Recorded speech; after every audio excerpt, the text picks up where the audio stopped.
Hablar sobre un tema interesante, intervención de inteligencia artificial en la educación.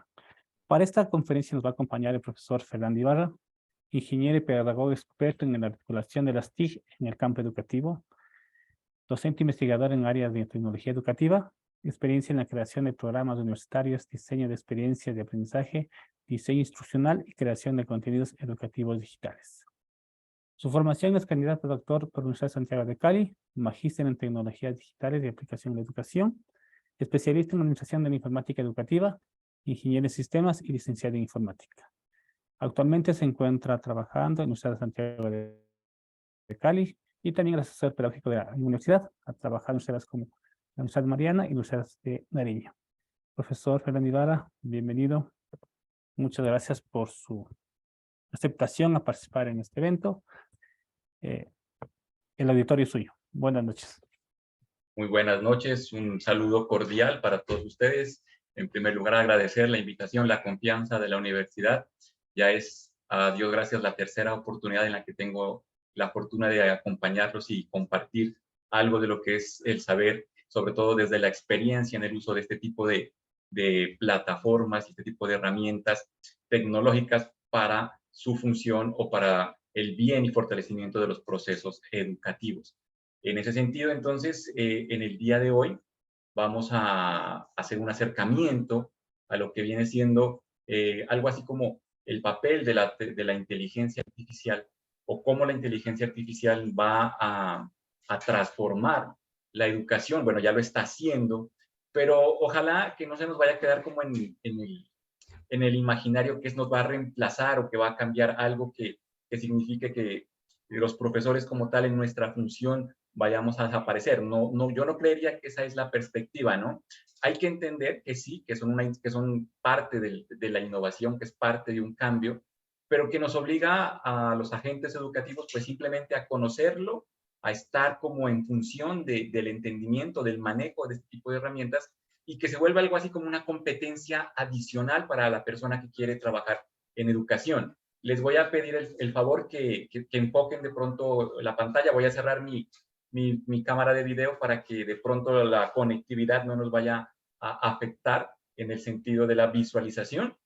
Y como les digo, traten de fijar porque he preparado el recurso lo más audiovisual posible para que sea un contexto un poquito más interesante y también pues mucho más pedagógico, ya que estoy hablando de eso, en el uso de la tecnología, ¿no? Estamos diciendo que la tecnología va a ser parte de este proceso de fortalecimiento, de este proceso de construcción de aprendizaje de una manera diferente y pues tiene que ser también un poquito de como en la coherencia del discurso. Esta presentación entonces está pensada para que visualmente pueda presentar una mejor visión de lo que voy a compartirles y por eso es que les pido el favor que centren la pantalla un poquito más en esa perspectiva.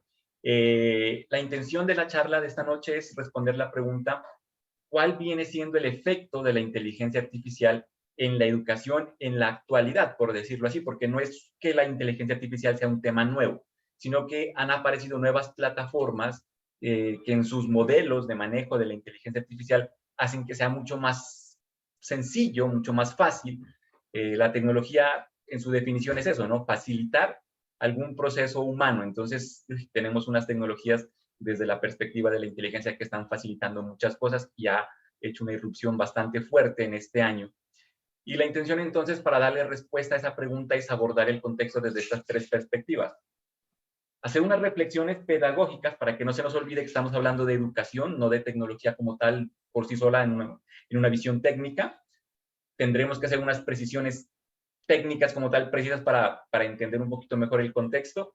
Y después, sí, la idea, como un poquito más fuerte de esta charla, es hacer la inducción a cierto tipo de herramientas, a cierto tipo de metodologías que les permita a ustedes, si es que no lo han hecho, entrar en este tipo de manejo, si lo están haciendo, fortalecer lo que están haciendo y que de una u otra forma vayan consiguiendo entrar a este tipo de dinámicas. Para eso, entonces, vamos a tratar de darle respuesta a... Aquí se me quedó por la conectividad. Vamos a tratar de darle respuesta desde la reflexión pedagógica a estas tres condiciones. La idea entonces, como les digo, es hablarlo desde el factor innovación educativa. Entonces, como les decía al principio, compañero, yo puedo decir que mi experticia, no se olviden que experticia significa mucho tiempo de trabajo en algo, mi experticia está en esta parte, en la innovación educativa. Pero cuando hablamos de innovación educativa, no estamos hablando de un proceso necesariamente nuevo, original, o el factor innovación hay que replantearlo, hay que entenderlo desde una visión un poquito más constructiva. Vamos a referirlo entonces a la aplicación de nuevas ideas, conceptos, tecnologías o enfoques pedagógicos para mejorar el proceso de enseñanza-aprendizaje.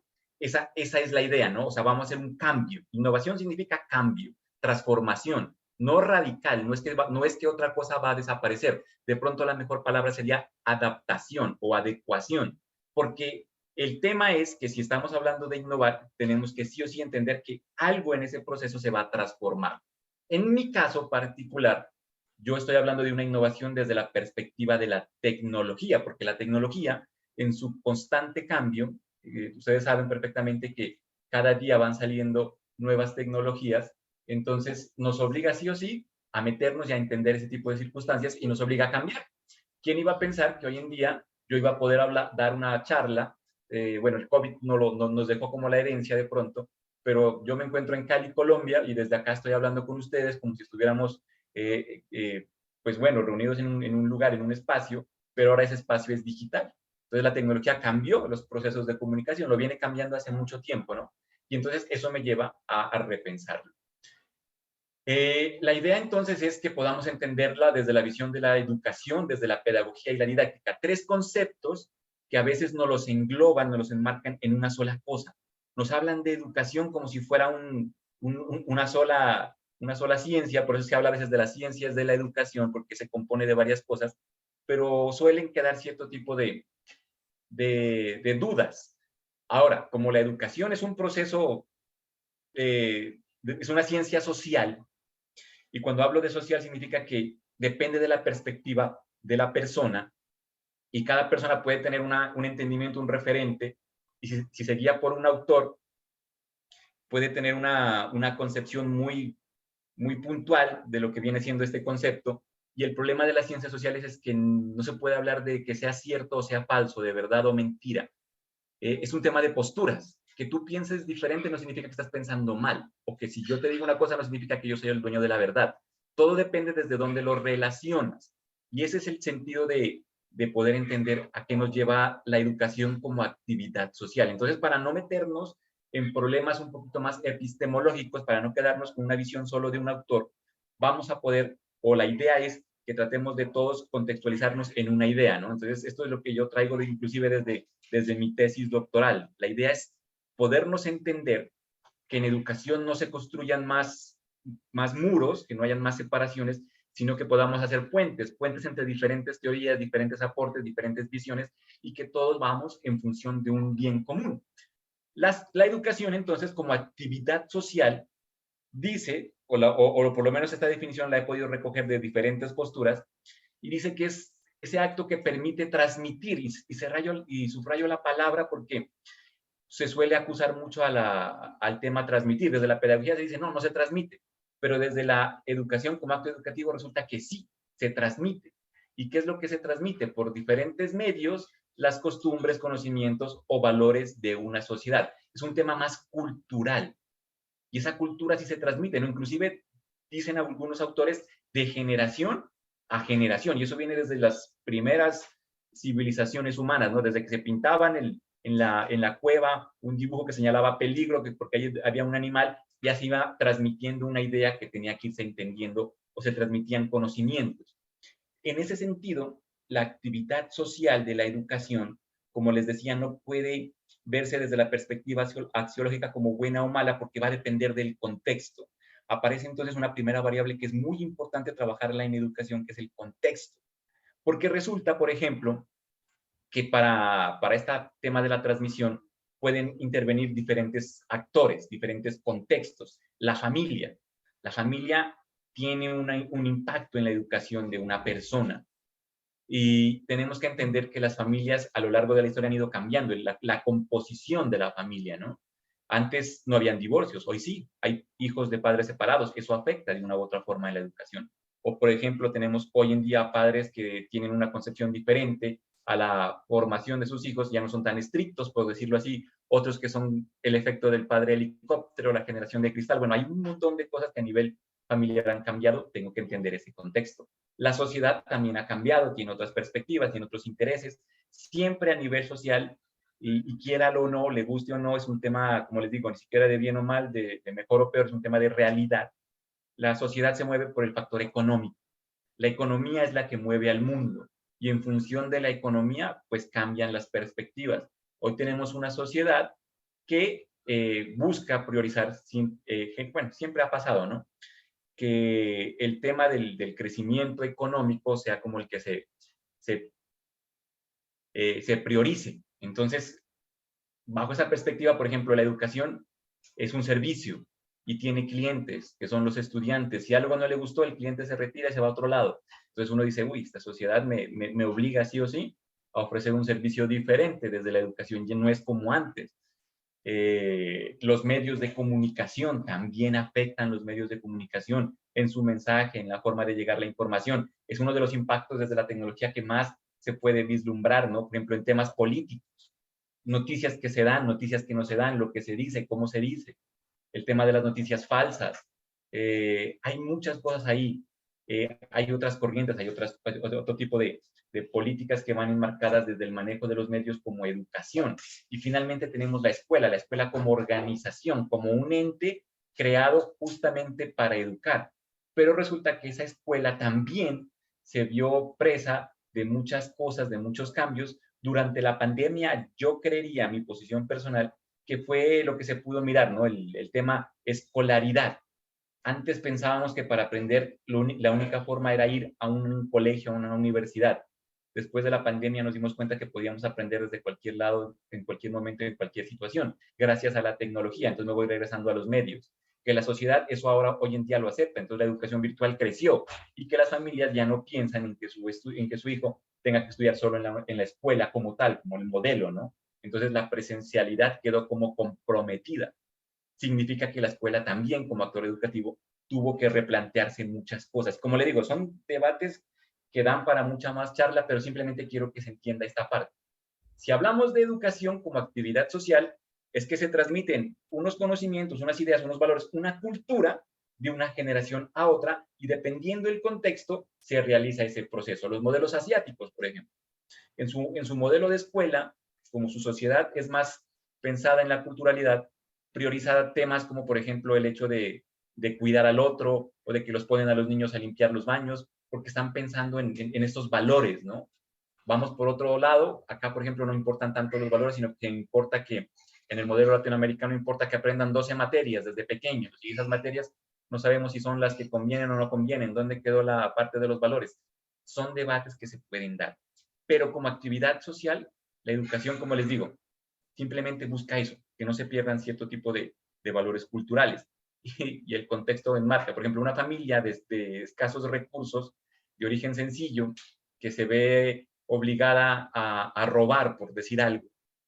Puede ser que para ellos educar a su hijo sea enseñarle ese arte de robar. Y otra sociedad lo ve como algo malo, pero para ellos no lo era tanto. Entonces, la educación queda como en esa perspectiva. Luego viene el estudio como tal del acto educativo. Ahí es donde aparece la pedagogía. Entonces, ya estamos hablando desde el proceso de enseñanza de algo que consideramos es bueno o productivo para una persona que desea aprender. Concepto propio de las ciencias sociales, abordado de diferentes formas por diferentes autores. Hay autores que dicen que la pedagogía ni siquiera existe, por ejemplo. Es un tema complejo, ¿no? Pero como ciencia, como arte o como saber, desde la visión del autor, que sea lo que deberíamos tener en cuenta cuando nos hablan de pedagogía, es que al hablar de pedagogía estamos hablando del estudio como tal del proceso de enseñanza y aprendizaje. Me gusta separarlo, porque una cosa es la enseñanza y otra cosa es el aprendizaje. Tienen variables diferentes que no siempre puedo manejar.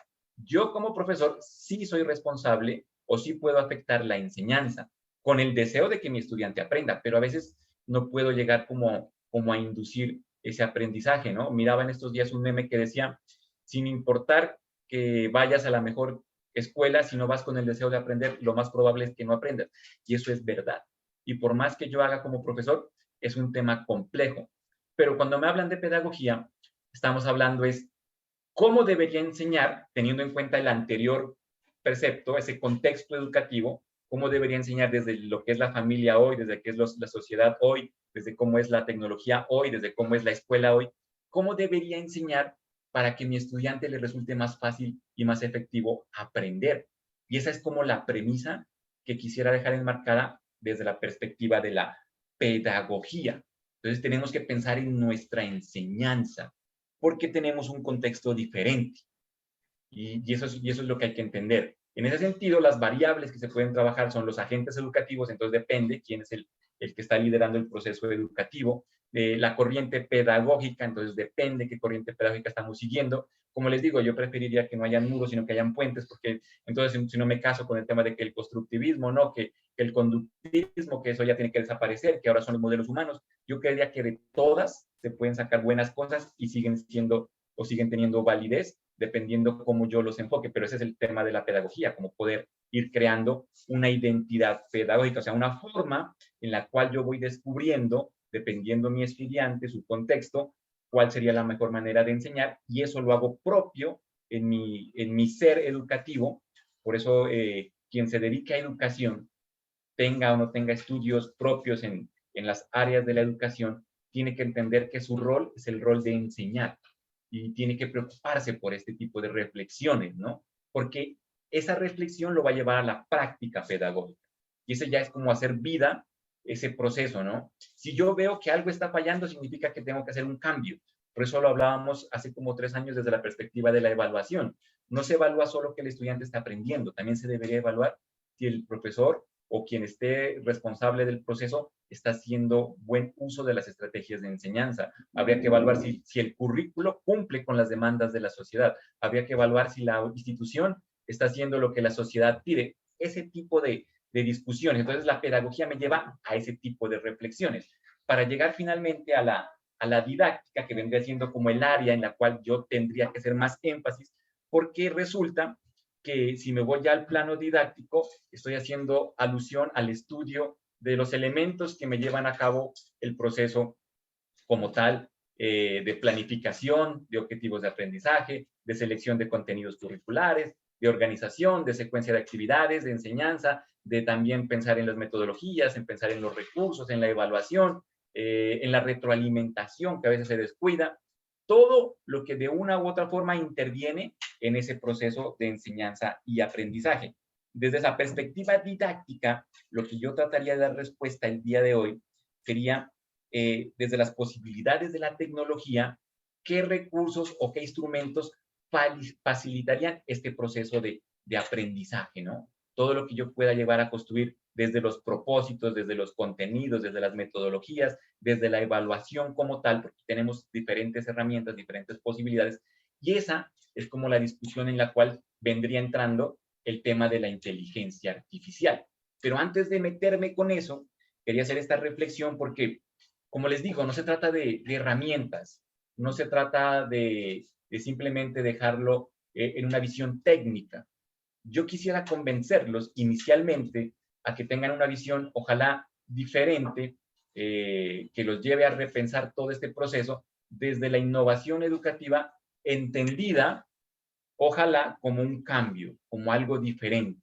Porque lo que no quisiera es que ustedes recaigan en la locura de Einstein, que planteaba que loco es aquel que hace lo mismo esperando resultados diferentes. Si usted ve que algo por ahí no está funcionando, significa que algo tengo que transformar, que algo tengo que cambiar. Hay una nueva demanda, hay una nueva concepción, hay una nueva visión, hay un tipo de estudiante que hoy en día tiene unas preferencias de aprendizaje muy diferentes. Ha cambiado la generación, han cambiado las cosas. ¿Quién iba a pensar en su momento? Bueno, yo me voy a ubicar como en un plano generacional. No es un tema de edad, sino es un tema de condiciones, ¿no? De contexto.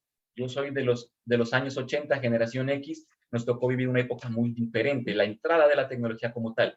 Hoy en día, las generaciones más nuevas, que vienen siendo los centennials o los millennials, por ejemplo, el caso de estos estudiantes, y del para acá vienen otros más, ellos ya nacieron con la tecnología. y su modo de vida ya está afectado por eso.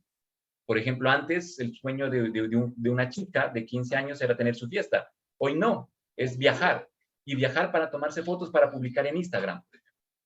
Y entonces uno dice, vaya, eso es un tema relevante, ¿no? Y puede alguien decir de otra generación, no, pero es que eso no es tan importante ni tan trascendente. Pero para esa chica o ese chico de 15 años que se quiere ir a Tomorrowland, sí, ese es el sueño de su vida. Y entonces uno dice, bajo esas perspectivas, tengo que generar un proceso de formación. O, por ejemplo, este tema de la inclusión. Cuando yo era joven, solo habían 2 géneros, masculino y femenino. Hoy existen 18. Y no puedo pelear contra eso, me parezca o no me parezca, esté de acuerdo o no esté de acuerdo. Y ese es el punto en ese sentido de la innovación. Bueno, hay que entender, respetar y desde la perspectiva pedagógica ver cómo le sacamos provecho para construir esos procesos de enseñanza y aprendizaje. Esa es como la primera reflexión en la cual me quisiera quedar en el día de hoy. Porque necesitamos un profesor que entienda que la visión pedagógica me lleva a pensar, bueno, yo tengo que hacer lo que tenga que hacer en función de que mi estudiante aprenda. Tenía acá un video que me ayuda como a contextualizar esa idea. No es muy largo, entonces les invito a que le pongamos atención.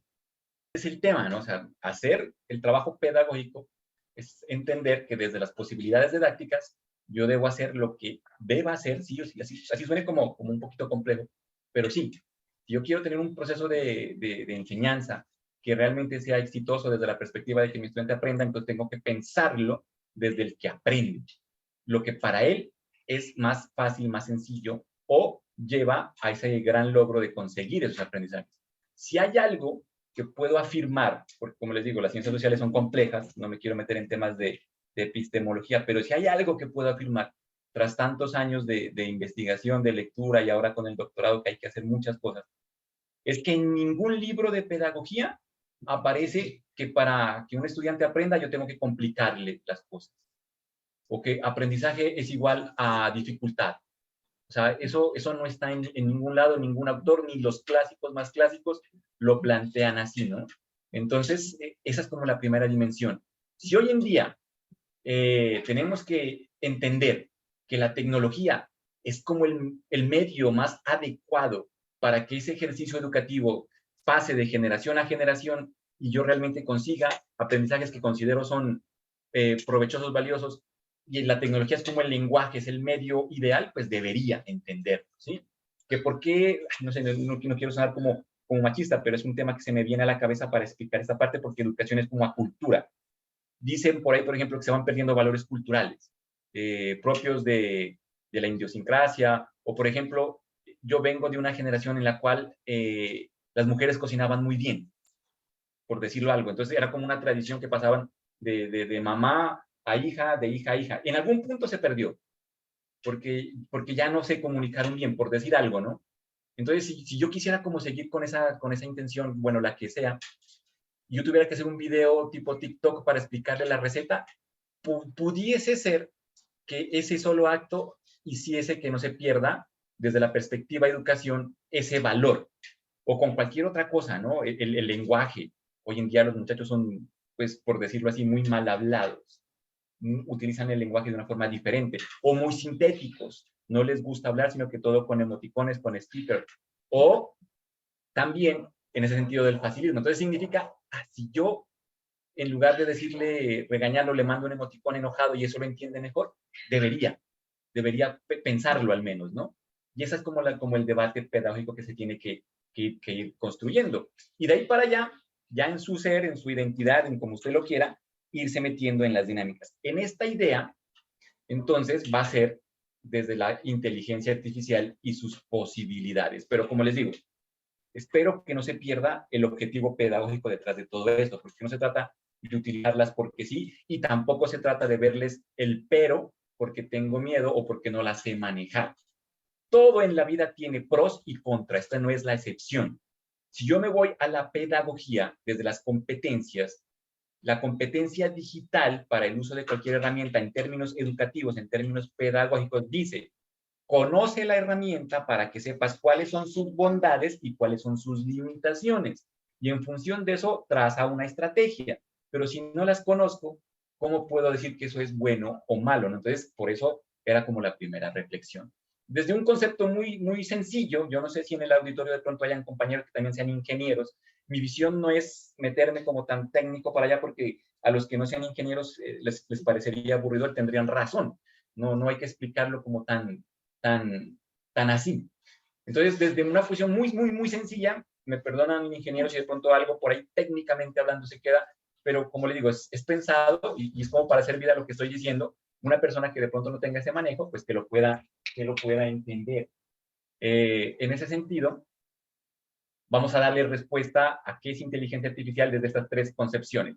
Entonces, primero, como tal, cuando hablamos de inteligencia artificial, ¿qué es eso? Entonces, tomé estos dos conceptos. Me fui a unos autores que desde los años 80 vienen hablando que la inteligencia artificial es parte de las ciencias de la computación, que se ocupan del diseño de sistemas inteligentes, es decir, que exhiben características que asociamos con un comportamiento o una conducta humana. Lo pongo así tal cual porque quiero hacer como una acotación en algo. Esto no es nuevo. Pues que digo que eso de innovación, a veces asociarlo con nuevo es como complejo, ¿no? Es diferente. Desde los años 80, inclusive de mucho más atrás, se viene hablando de la inteligencia artificial. Lo que pasa es que la relación ciencia y técnica va como de la mano, ¿no? Entre mayores herramientas tengo, la ciencia va creciendo. Entre la ciencia va creciendo, mayores herramientas me va exigiendo. Entonces, hoy tenemos posibilidades técnicas que hacen que estos sistemas sean como más avanzados, más desarrollados, pero no es un concepto necesariamente nuevo. Y como tenemos esa herramienta, entonces miren, por ejemplo, todo esto surge a partir de la evolución y de la aparición del chat GPT, que lo hablaremos ahorita más puntualmente. Pero entonces le hice la misma pregunta al chat GPT, ¿qué es inteligencia artificial? Y me devolvió esta respuesta. La capacidad de los sistemas informáticos para realizar tareas que normalmente requerirían la inteligencia humana, como el aprendizaje, la resolución de problemas, el reconocimiento de patrones y la toma de decisiones. Me gusta mucho esta última parte, reconocimiento de patrones y toma de decisiones, porque en eso se fundamenta la inteligencia artificial. Es un proceso inclusive muy matemático, porque tiene que ver con el cálculo de cierto tipo de probabilidades. Y a partir de esos cálculos toma, por decirlo así, la mejor decisión, pero mejor decisión desde el énfasis, como les digo, lógico-matemático, para poder llevar a cabo un proceso. En ese sentido, lo otro que tengo que entender es cómo funciona esa parte de esos patrones y de esas decisiones que va tomando. Entonces resulta que en términos generales, cualquier modelo de inteligencia artificial sigue al menos estos 5 pasos. En primer lugar, va a buscar una adquisición de datos. Aquí es donde la tecnología ha ido creciendo. Antes, cuando yo quería suministrarle un dato a un sistema computacional para que éste lo procesara, tenía que hacerlo en lenguaje máquina, o sea, en códigos de programación. Todo el tema de cómo la computadora funciona, no es sistema binario, ceros y unos, que se vuelven lenguajes, y por eso existían los ingenieros y los expertos en ese tipo de lenguajes para decirle a una computadora qué es lo que tenía que hacer. Hoy en día ya no. Esos datos los puede tomar de diferentes fuentes, en diferentes formatos, siendo la gran novedad que si ve un texto, puede reconocer el texto, reconocer los caracteres y volverlos información. Ve una imagen, puede reconocer patrones, puede reconocer cosas y a partir de eso generar también un proceso. Lo mismo con un video, podría entender el audio, podría entender la imagen, podría entender el texto y entonces esa adquisición de datos, por decirlo así, se ha vuelto más fluida y más humana, más cercano a lo que un humano entiende, ¿no? Yo te digo uno y para ti, al escucharme, vas simbólicamente a interpretar el uno y sabes que es un tema matemático y que puede ser una serie de cosas. Yo le presento el 1 a la computadora y ya hace lo mismo, sea en imagen, sea en video, bueno, y todas las posibilidades que aparecen, ¿no? Esto es algo que se viene haciendo desde hace mucho tiempo. Inclusive lo pueden relacionar con las películas, ¿no? El famoso Ojo de Dios de Rápido y Furioso, por ejemplo. Eso es por allá del 2000, como del 2013, si no estoy mal, o 2012, ¿no? O sea, que estamos hablando ya casi 10 años de eso, que podía tomar la imagen de cualquier dispositivo y reconocerla y saber quién es quién y dónde está. Este tipo de cosas ya existen. sino que hoy están como más al alcance de cualquier persona, ya no es como tan militar, por decirlo así. Bueno, una vez que reconoce esos datos, entonces los comienza a procesar, recopila la información y empieza a hacer un proceso de limpieza de esa información para poder ser utilizada, para procesarla en función de lo que se le está pidiendo. Yo le presento una imagen y le digo, quiero que me digas qué color es la ropa de la persona que aparece en esta imagen. Entonces comienza a tomar la imagen, comienza a hacer patrones, empieza a identificar cosas y en función de eso me da una respuesta, que esa respuesta es la salida esperada. Cuando ya identifica todo eso y toma decisiones o hace predicciones. Hay una persona que tiene una chaqueta de color amarillo o en función de estos datos estadísticos quiere decir que tal cosa es más probable que pase en función de tal punto. Ojo que es un tema, como les digo, muy matemático, pero que nos lo hace ver de forma muy sencilla. Ya no tendríamos que necesariamente entender toda la matemática y lógica que hay detrás de ese tipo de procesos, ¿no? Porque a mí ya me interesa es darle como la información y obtener la respuesta, por decirlo en términos, como les digo, más prácticos. Luego, ese tipo de modelos de inteligencia se van entrenando, es decir, repiten estos procesos hasta que entienden puntualmente a la persona que está pidiendo, lo van comprendiendo mejor y hacen que la respuesta sea más precisa. Que por eso cuando usted escucha, no, es que ChatGPT está alimentado con tantos datos y lo entrenaron tantas personas durante tanto tiempo para que hoy en día le pueda dar las respuestas que le da. Entonces uno va entendiendo que hay un proceso tras todo eso.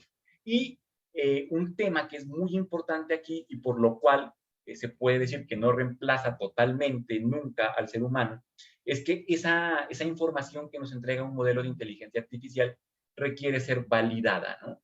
Porque como es en función de patrones, pudiese ser que interprete patrones de una forma diferente. Y lo que yo quería era otra cosa. Y como va uniendo, sobre todo cuando yo le pido algo muy textual, la respuesta que me genera podría tener algún tipo de dificultad. Ahora, entre más se la entrene, pues más acertada va a ser y esa validación va a ser menos indispensable, pero igual siempre va a requerir de pronto por ahí un proceso de validación. Por eso es que se dice que no es que va a reemplazar a las personas, sino que va a reemplazar a las personas que no saben, no entienden o no aceptan el uso de la inteligencia artificial. Entre las tareas que podría realizar cualquier tipo de modelo de inteligencia artificial, podríamos reunir al menos estas 6, que es el análisis y procesamiento de datos, pero de grandes cantidades de datos en un tiempo récord. Entonces, ese tema, ahí no hay competencia con la inteligencia artificial. Entonces, deberíamos dejarle todo ese tema de análisis y procesamiento de datos a la inteligencia artificial. Esa es como la respuesta o la problemática eterna de que si un estudiante para un tema de matemáticas requiere calculadora o no. Hoy en día, pues imagínate, con este tipo de herramientas uno dice ya ¿para qué? Porque tienen mucha más capacidad de procesamiento que uno. Pero sí se deberían entender los conceptos básicos y las cosas esenciales para que yo pueda después hacer algo productivo con esa información y ese procesamiento que me va a hacer la inteligencia artificial. Tiene la posibilidad de reconocer voz e imagen, interactuar, por decirlo así, de una forma más natural con cualquier usuario. Tiene la posibilidad de tomar decisiones en función de los datos y las reglas predefinidas. Por ejemplo, esta parte es importante porque siempre va a haber, como les digo, un trasfondo, un contexto, ¿no? una regla que hay ahí. Lo voy a poner en términos de deporte, no sé si ustedes son muy deportistas, pero es el mejor ejemplo que se me ocurrió para contextualizar esta parte y para darle relevancia en función a por qué no nos va a reemplazar del todo. Miren, por ejemplo, lo que pasa en los deportes con la inclusión de la tecnología. Vamos a poner 2 ejemplos, el tenis y el fútbol. Son dos de mis deportes favoritos. En el tenis, hace mucho tiempo que vienen los sistemas de inteligencia artificial, el famoso ojo de halcón, no sé si ustedes son como de ese contexto. Entonces, a través de máquinas que reconocen justamente la imagen de las cámaras, pueden determinar si la pelota pegó dentro o afuera de la línea que decide si está dentro, pues tal cual, in o out, y el punto es válido o no. ¿Cuál es el parámetro? Si está fuera de la línea, entonces es out. Si está dentro de la línea, es in. Y pare de contar. Y entonces la decisión que toma esa inteligencia artificial en el tenis es muy buena porque el parámetro es muy básico, sí o no. Miren que, por ejemplo, hoy en día, a pesar de no sé cuánto lleva, 5 o 6 años, el VAR en el fútbol no funciona igual. y todavía tiene muchos problemas, ¿no? Porque los parámetros como que todavía no están tan definidos. Cuando una mano es intencional y cuando la mano no es intencional, por ejemplo. Y entonces no le puedes dejar esa toma de decisión a la inteligencia artificial porque ahí tienes que decirle que si pega en la mano es mano y no te va a interpretar otra cosa. Tendrían que seguir entrenando los modelos como para que puedan llegar a pensar, no, es que si la mano está pegada al cuerpo y el jugador no tenía la intención, imagínense, tiene que determinar una intención, la cobras o no la cobras. Entonces hay todavía muchas dificultades y recae la decisión final en el ser humano, en el árbitro que está ya controlando. Y como es el ser humano y vienen los problemas, como les decía al principio, sociales y cada quien tiene su interpretación, seguimos en los problemas de que para unas ocasiones sí es mano y para otras no, y como que el sinsabor, ¿no? Pero miren cómo es un tema de uso en función de lo que se puede y lo que no se puede hacer.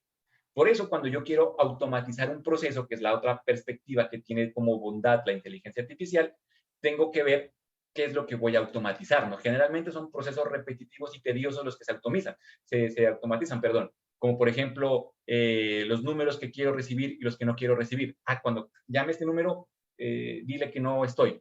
Y entonces le queda muy fácil a la inteligencia artificial. Pero entonces, ahí vienen los debates y las reflexiones, ¿no? Si en educación hablamos de que hay cosas que son susceptibles de automatización, nosotros mismos como educadores nos estamos dando, como quien dice, en la cabeza y nos estamos apartando del rol.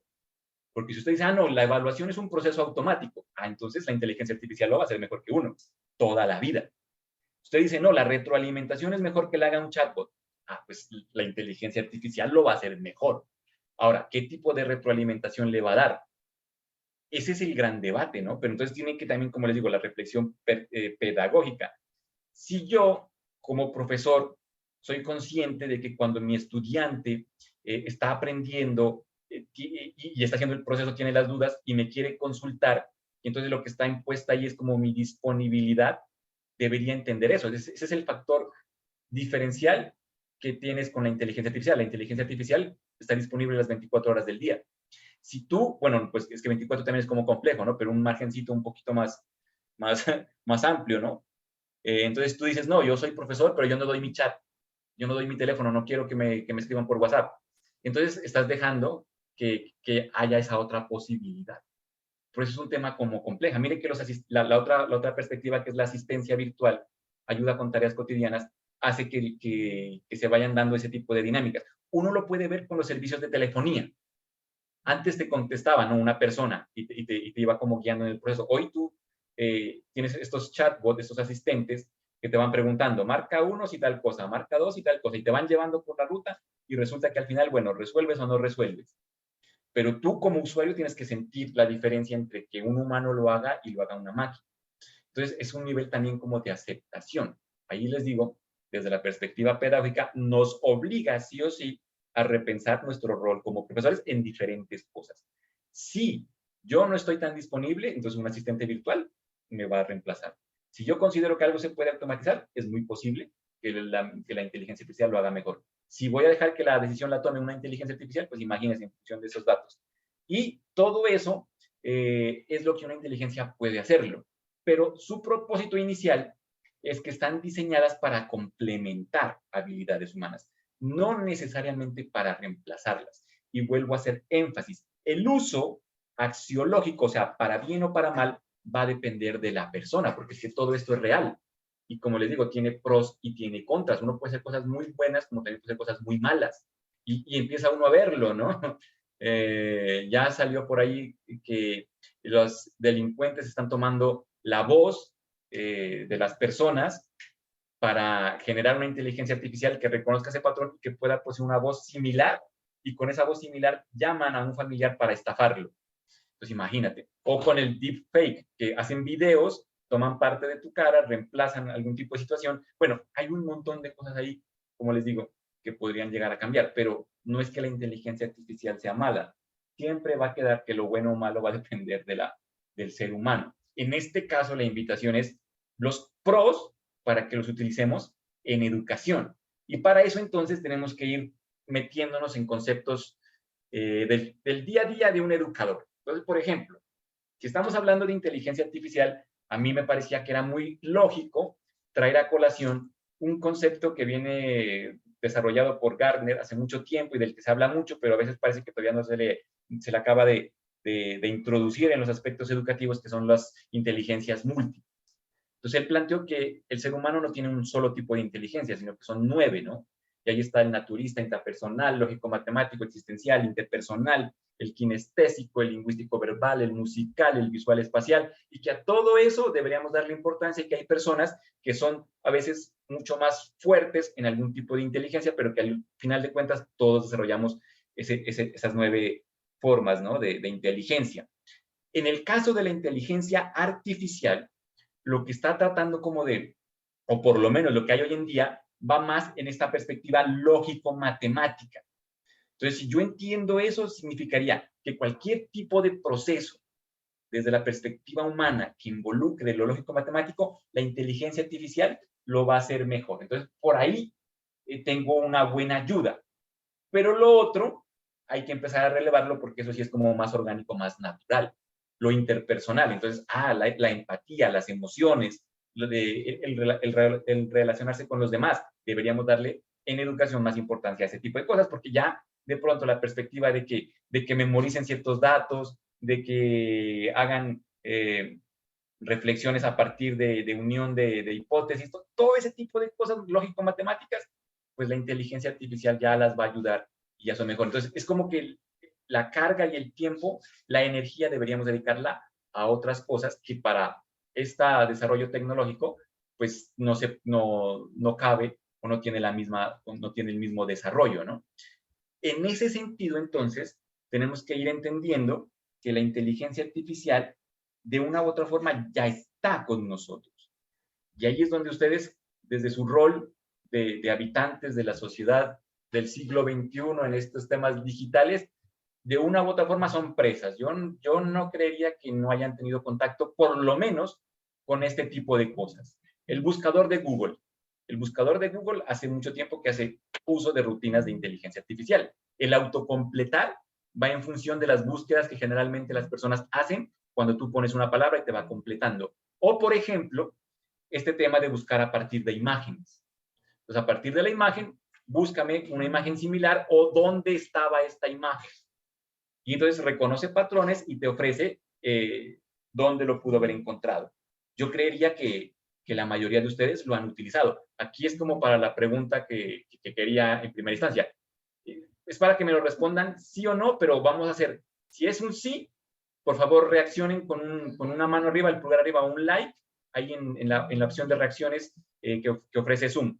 Si usted ha utilizado el Google Buscador con autocompletar o con subir una imagen alguna vez en su vida, o si por el contrario no sabía que se podía buscar a través de imágenes, por decir algo. Entonces, si no sabía, no reaccione, si sabía, reaccione como para hacer un sondeo nada más. Y el problema no es que no sepa, sino como les digo, en el día de hoy, la tecnología y la sociedad nos obliga a estar como metidos en este tema. Por eso es que tenemos que hacer como esas transformaciones. Eso, me dice, 2 participantes levantaron la mano. Bien, yo no creo que los demás no hayan tenido conocimiento de eso, por ejemplo, y que eso era inteligencia artificial. O sea, que ya estábamos trabajando en eso. Perfecto, 3 participantes, 4. El que dice like es porque sí, ¿no? Entonces, es como para darnos una idea, ¿no? Porque mi premisa, por ejemplo, en mi tesis doctoral, desde la inclusión de la tecnología para estos procesos de innovación, tiene que ver con el tema de la cultura digital. ¿Qué significa la cultura digital? Todo lo anteriormente dicho hoy se puede hacer a través de las tecnologías. Yo antes leía las noticias en el periódico, hoy lo leo en mi red social, en mi celular. La misma actividad que transformó o se cambió. Y eso me lleva sí o sí a repensar en un actuar. ¿Sí? Entonces, solo se trata de eso. Pero desde la perspectiva de la cultura digital me obliga a estar dentro de esas dinámicas para poderlas entender. Ese es el punto, más allá de lo técnico, porque lo técnico se puede enseñar. Pero si yo no estoy convencido de la parte metodológica y sobre todo actitudinal, entonces me va a quedar muy difícil poderme como comunicar con la gente que sí está como más metida en este tipo de cosas. Miren, por ejemplo, esta otra, el tema de las recomendaciones. Tomé como ejemplo Netflix o las plataformas de streaming que están también muy metidas dentro de lo que son las nuevas formas de ver televisión. En eso generacional que les hablaba, por ejemplo, mi hijo pequeño de 4 años, él viene siendo generación alfa, eso ya son otras cosas, otras dimensiones. Él ya no ve canales de televisión, él ve todo por plataformas, inclusive lo que más ve es YouTube. Y él selecciona lo que quiere ver, cuando quiere ver y cómo lo quiere ver. Y toma el micrófono, inteligencia artificial, y ni siquiera escribe, no, él pide, quiero que me pongas tal cosa. Y pare de contar. Entonces uno dice, ¿y a esta persona cómo la obligo después a que haga un ensayo de 200 hojas? Porque su forma de ver el mundo es diferente. Como digo, no está ni bien ni mal, ni mejor ni peor. Es una forma diferente de interacción, ¿no? Y en esa forma diferente es que tengo que entender que los procesos también tienen que irse como encaminando. Entonces, por ejemplo, hoy en día tenemos esto de las recomendaciones. Es como que todo el mundo es a la carta para que te seleccione. Y lo peor es que la inteligencia artificial, no lo digo lo peor en función malo, sino que es como para relevar la importancia. Como estamos tan metidos en lo digital, se pueden estudiar cada una de nuestras acciones. Y en función de nuestras acciones, pueden determinar algo así como qué tipo de personas somos. Y en función de esos gustos, intereses, te crean cosas para ti. Entonces vienen este tipo de recomendaciones. Miren, por ejemplo, a mí tomé de Netflix y una serie, Stranger Things, me dice que el 98% de probabilidad de que me guste. Así como hay otras que me salen 40, 30. Entonces, por ejemplo, digo, una que me salga al 30%, yo no la voy a ver. Será para aburrirme. Entonces es un mundo diferente, ¿no? Ah, no, pero es que no deberías aburrirte. No, pero el mundo funciona así.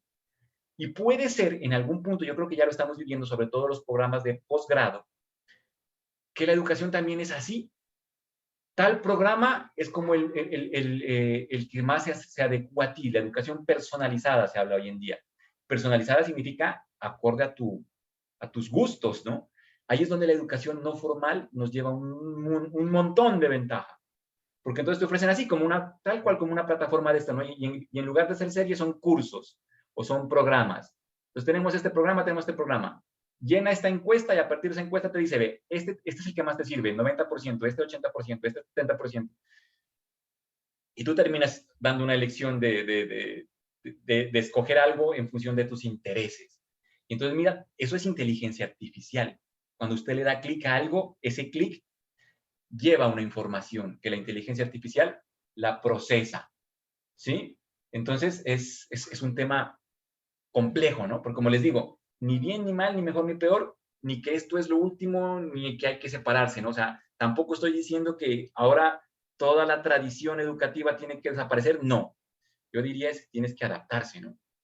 Porque la vida nos va llevando a ese tipo de cosas. Pero ahí está presente la inteligencia artificial, como sea. Asistentes, también es muy común, ustedes deben tener sus asistentes, el de Amazon, que es Alexa.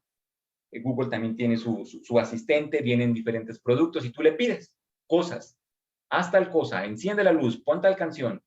Con esto sumado al tema del Internet de las cosas, con las nuevas formas de conexión a Internet y las respuestas de los electrodomésticos o de cualquier aparato conectado a Internet, hace que tú, pues básicamente a través de asistentes manejes todo, ¿no? Es como cuando en Iron Man Tony Stark le decía a Jarvis que haga tal cosa. O sea, es muy probable que eso pase dentro de poco si es que ya no está pasando. Traductores también, a nivel de idiomas. Simplemente yo pongo ahí mi texto en español y me lo puede traducir. Puedo poner todo el libro y me lo puede traducir. Hay diferentes plataformas que hacen eso y hoy en día tienen muchas más funcionalidades. Y vuelve y juega. ¿Ustedes utilizan este tipo de traductores? ¿Sí o no? ¿Con like o no like? ¿Utilizan este tipo de plataformas en su día a día? Como les digo, más allá del bien o del mal, de lo bueno o malo, mejor o peor.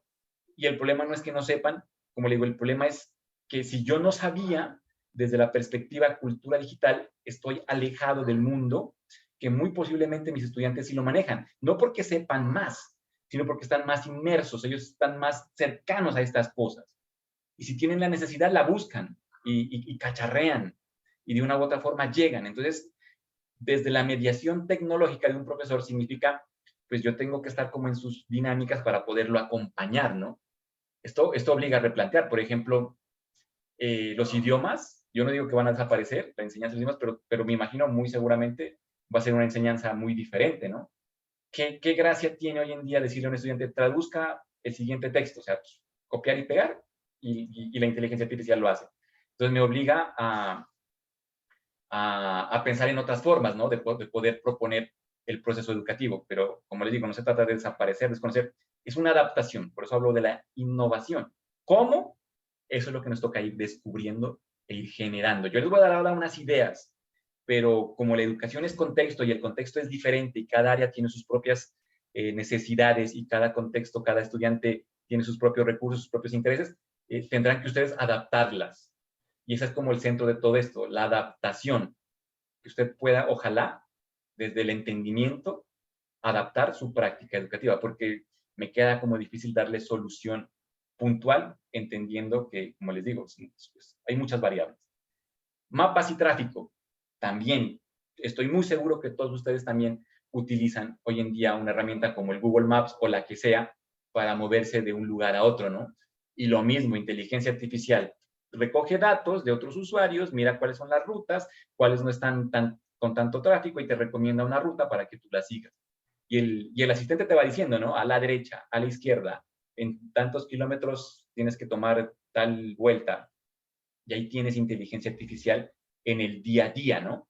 ¿Y que esto afecta a la educación? Sí, porque se dice así, ¿no? Los modelos educativos deberían como trazar una ruta muy bien enfocada, muy bien personalizada, como lo hacen este tipo de aplicaciones, para darle al estudiante lo que realmente necesita en función de sus saberes previos, de sus intereses, de sus necesidades, de sus expectativas, y eso reobliga inclusive a replantear currículos, inclusive hasta allá podría llegar como el nivel de transformación de todo esto.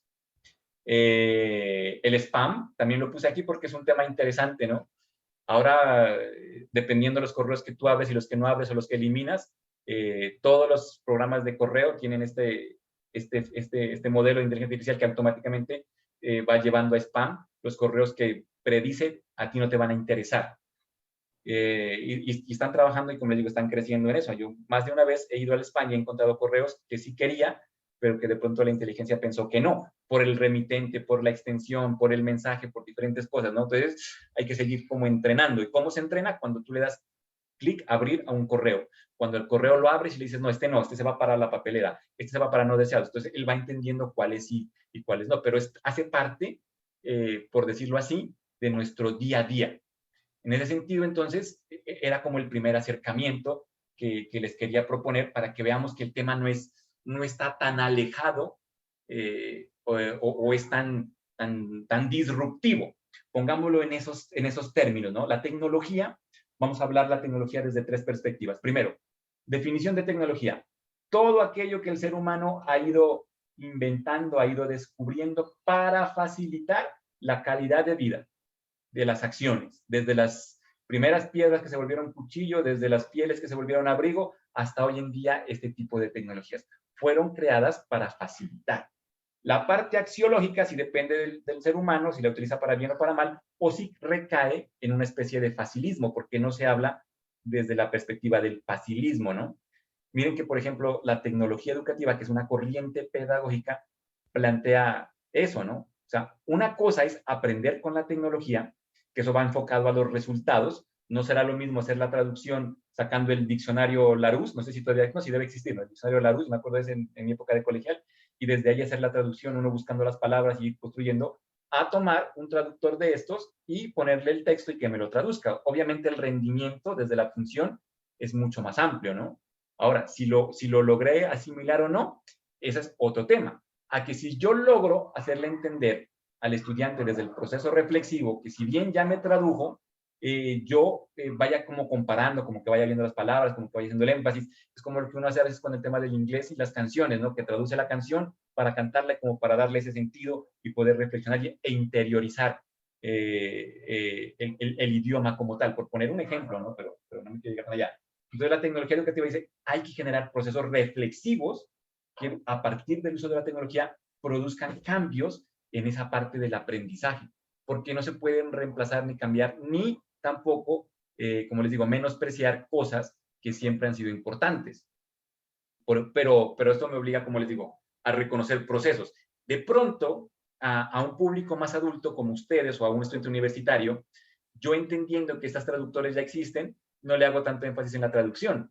Pero a un niño que apenas está empezando en el idioma inglés, de pronto sí sea importante que haga traducciones él mismo. Bueno, eso es lo que tocaría, como les digo, ir pensando, ir estudiando. Pero la tecnología está ahí para facilitarme algún proceso.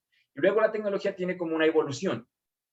Cambia procesos que se hacían de una manera o se hacen de otra forma. Entonces, por ejemplo, lo que hacemos con WhatsApp.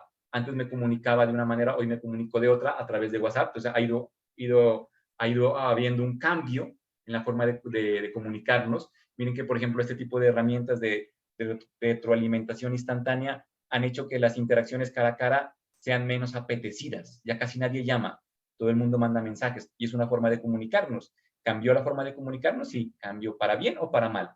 No entraría en ese debate porque es muy posible que hoy no salgamos de eso, ¿no?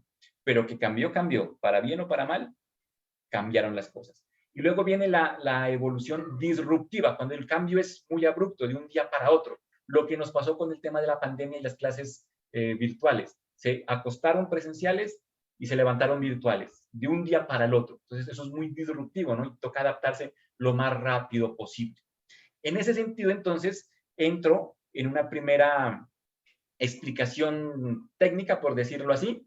Entonces, miren que hay herramientas que hacen uso de este tipo de dinámicas que acabo de explicar, que yo utilizo en mi día a día, que sirven para educación y que me ayudan como a ir interpretando esas dimensiones tecnopedagógicas. Entonces, voy a hacer uso de las extensiones que me ofrece el Chrome Web Store.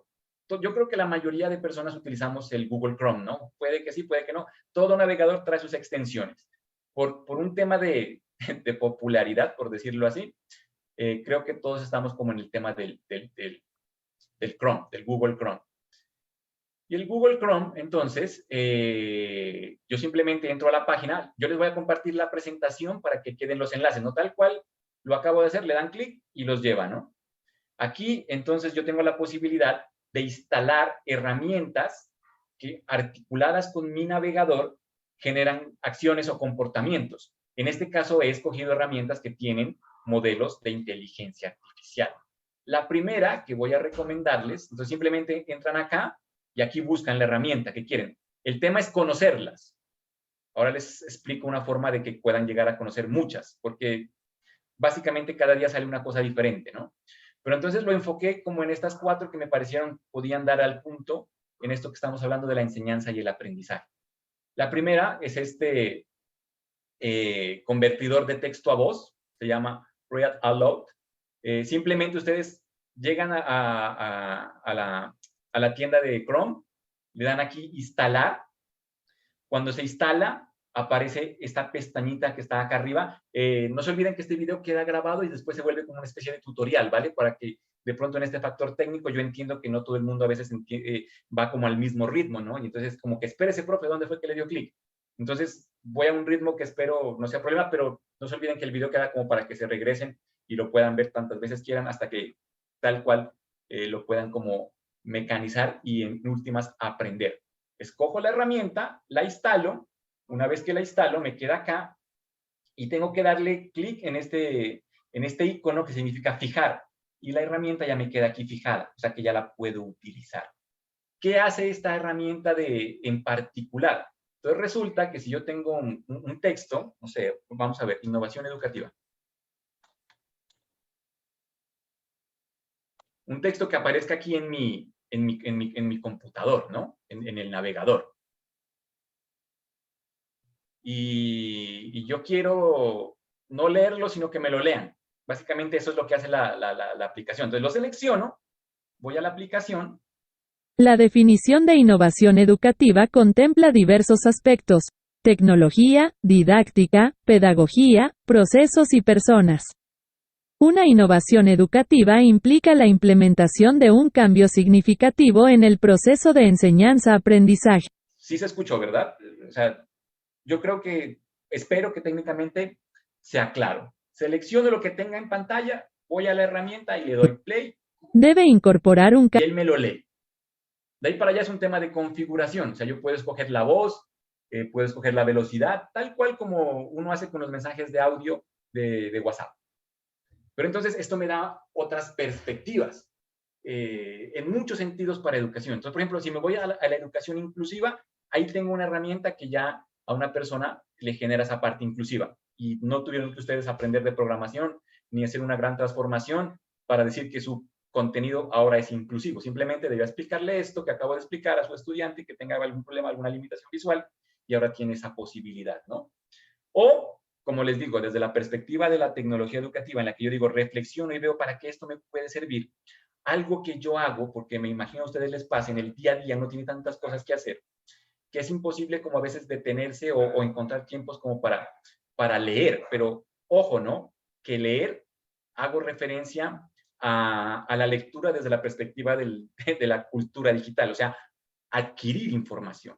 Ya no es el leer de saber interpretar estos símbolos lingüísticos para volverlos, no, o sea, es que yo pueda recibir información. Hoy en día recibo información de diferentes fuentes, ¿no? Generalmente más audiovisuales.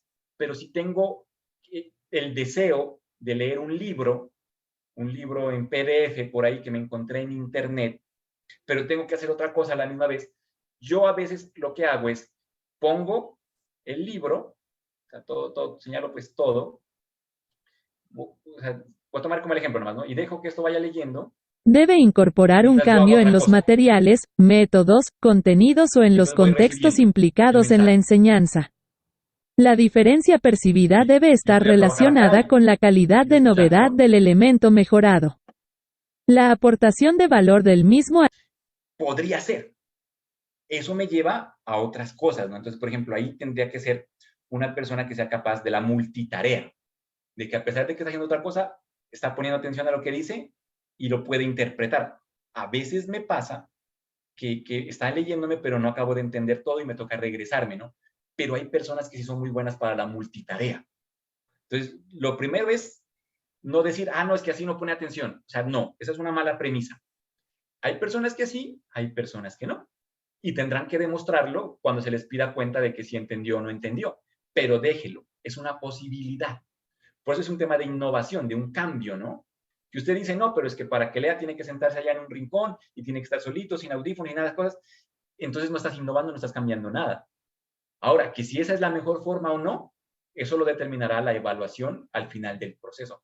Resultó que esta herramienta no funcionó como esperaba porque los muchachos al fin de cuentas se dieron cuenta que tienen que alejarse de otras cosas para poner el 100% de su atención, pero ese es un proceso que hay que dejarlo, ¿no? Y que hay que vivirlo. Hay personas, y sí me consta, que sí son capaces. Es un tema de uso, pero desde la perspectiva, como les digo, técnica, es así de simple. Si de pronto en lo que voy diciendo requieren algún tipo de acompañamiento, me dicen, ¿vale? O escriben en el chat o pueden tomar el micrófono, no sé, ahí me colaboran, pero no se vayan a quedar con ninguna duda o inquietud porque voy pasando, ¿no? Voy pasando. Pero espero, técnicamente hablando, se entienda el manejo de la herramienta y ya desde el uso pedagógico les di 2 ejemplos, pero no significa que sean los únicos, ¿no? Ustedes pueden crear y pueden ir ampliando. No se olviden que cuando hablamos de estrategia de enseñanza, es un conjunto de pasos con una finalidad. Y esos pasos no son estáticos. Ustedes los pueden crear. Usted puede crear una estrategia, mejor dicho. Porque la estrategia siempre va a ir en función del contexto. Y eso es una innovación. ¿Listo? Para que de pronto lo tengan ahí. Y aquí tenemos un primer acercamiento a la inteligencia artificial. Del texto a voz. Otro que utilizo mucho es este corrector ortográfico. Bueno, ortográfico y gramatical, la verdad. Igual, lo instalo. Una vez que esté instalado, voy acá, lo busco y lo dejo activado. ¿Para qué sirve? Todo lo que yo escriba o todo lo que aparezca en texto aquí en pantalla es susceptible de poder ser evaluado si está bien escrito o no. Entonces son 2 cosas. Vamos primero desde esta perspectiva. Voy a abrir el editor de esta herramienta. Yo podría copiar, pegar aquí y cualquier palabra que esté mal escrita él me la va a reconocer. Entonces, por ejemplo, miren, ahí me lo comienza a marcar. Si está en rojo, yo ya por el uso ya sé. En rojo significa que hay un problema de ortografía. ¿Qué le faltó? Le faltó la tilde. Si está en amarillo es que hay un problema de gramática.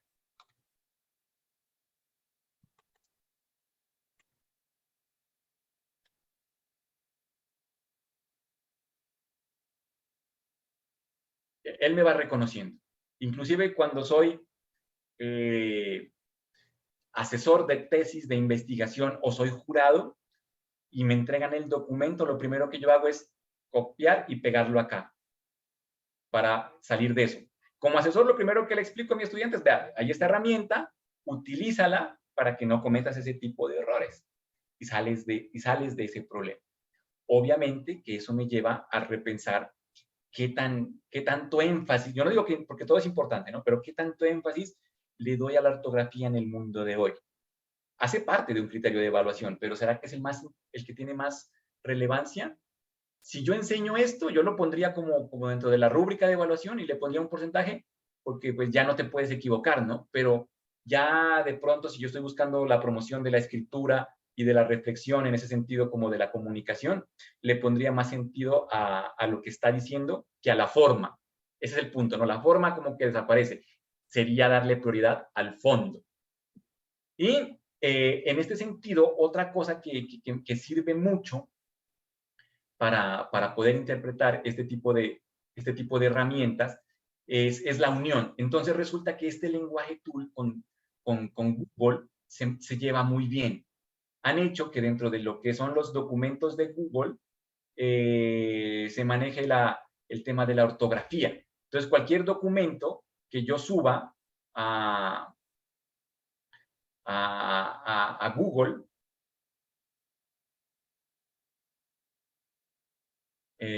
lo subo y lo abro con el de documentos de Google, ¿no? Ojo que diferentes Word. Eso es otra cosa. Todo lo que yo abra aquí, miren, automáticamente esta herramienta se activa y lo empieza a corregir aquí dentro. Bueno, porque ya está, ¿no? Entonces, miren, aquí, por ejemplo, ya me da opciones. En base, con base, basándonos en. Entonces voy arreglando la forma hasta de expresión. ¿Sí? Y todo se puede ahí. Simplemente, si usted sigue con Word, pues le da a descargar como Word y ya. Y es un tema como de formatos. Pero, por ejemplo, como les digo, ustedes le buscan la función. Yo todo escrito primero aquí. Para eso inclusive utilizo el Drive, ¿no? Pero esto aplica para toda aplicación que esté abierta, hasta el WhatsApp, ¿no? Yo estoy mandando un mensaje de WhatsApp, ese mensaje lo detecta así tal cual como acabo de mostrar y te dice, porque es la inteligencia artificial la que va reconociendo, ah, mira, aquí le faltó tal cosa, aquí el punto aparte. Por ejemplo, si yo uniera esto, es muy posible que me lo marque como que está mal escrito.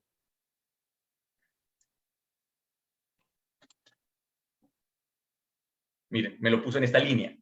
Eso es porque desde la perspectiva de la redacción, la idea se va perdiendo. ¿Qué significa esto? Que tengo que darle aquí un punto y coma, por lo menos, para que se solucione. O, como en lo que nos dicen desde la escritura científica, pues el punto aparte siempre soluciona ese tipo de articulaciones. Pero la inteligencia artificial me ayuda. Por eso, por ejemplo, a mí me rinde mucho cuando estoy escribiendo, porque ya no me preocupo ni de la ortografía, nada. Yo escribo la idea, y después la vuelvo a pulir. Porque no sé si a ustedes les pasa, como les digo, todo tiene pro y contra, y yo soy muy tecnodependiente y mi memoria ya no funciona igual. Entonces, si yo me pongo a regresarme a ponerle la tilde y esas cosas, la idea como que se me pierde. Pero ese es mi caso, ¿no? No significa que todo el mundo.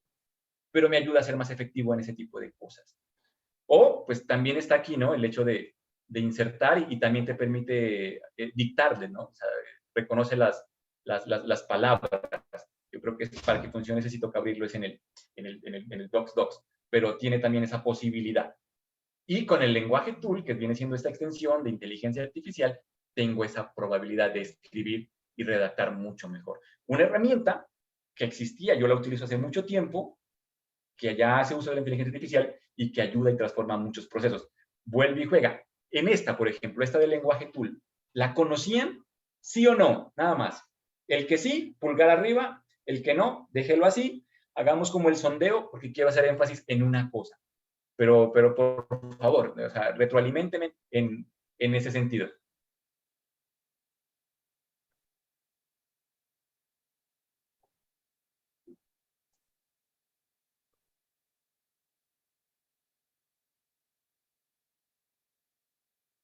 Bueno, si me dijo que sí, perfecto. Y si no, el problema no es no saber, como les digo, sino que, por ejemplo, este tipo de cosas, de dinámicas, uno las aprende hasta de las redes sociales. Y por eso es como que le hago tanto énfasis al tema de la cultura digital. Si usted no tiene ni Facebook, ni Instagram, ni ahora TikTok, se está perdiendo de una gran fuente de conocimiento para conocer este tipo de herramientas. Inclusive, la tendencia en TikTok es páginas que un estudiante debería conocer y le muestran este tipo de cosas, por ejemplo. Y si usted no lo sabía, como les digo, se está quedando, está marcando una brecha con su estudiante. Y ese es el punto que tenemos que tratar de que no pase, ¿vale? Bueno, volviendo. Perdón, pero es que se me cierran a veces las pestañas. Por...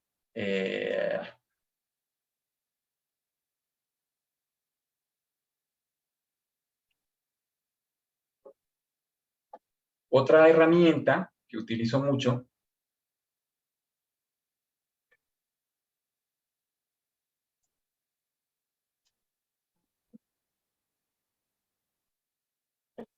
es el botón del Google Académico.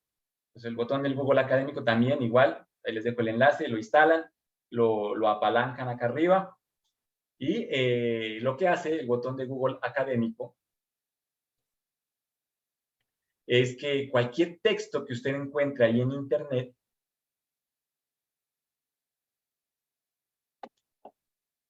cualquier texto que usted encuentre en Internet es susceptible de reconocerlo, ¿no? Entonces, puede ser como también innovación educativa, pero es PDF.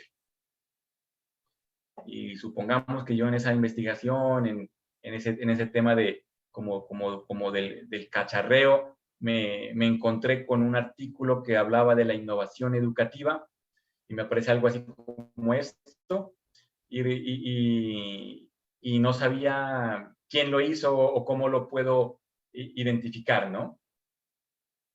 Entonces, para eso es que uno usa el Google Académico y solo basta con seleccionar el título, darle clic en la pestañita del Google Académico y él me lo va a buscar y me lo va a reconocer. Y simplemente es ponerle atención a los datos. Si por aquí me aparece de dónde viene, yo lo puedo relacionar. Cuadernos de pedagogía. Y aquí tiene la opción de citar. Entonces, aquí está la norma APA que me lleva a cómo puedo yo citar esta fuente que me había encontrado por ahí, haciendo, no sé, navegación, cacharreando desde la perspectiva de la investigación, ¿no? También me sirve y me ha servido muchísimo el tema del Google Académico. Otra, vamos cerrando para que no se me acumulen tantas ventanas.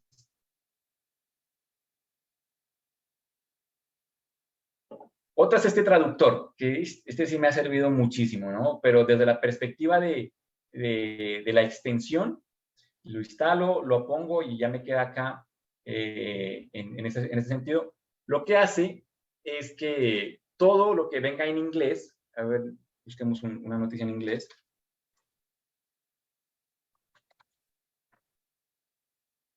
Bueno,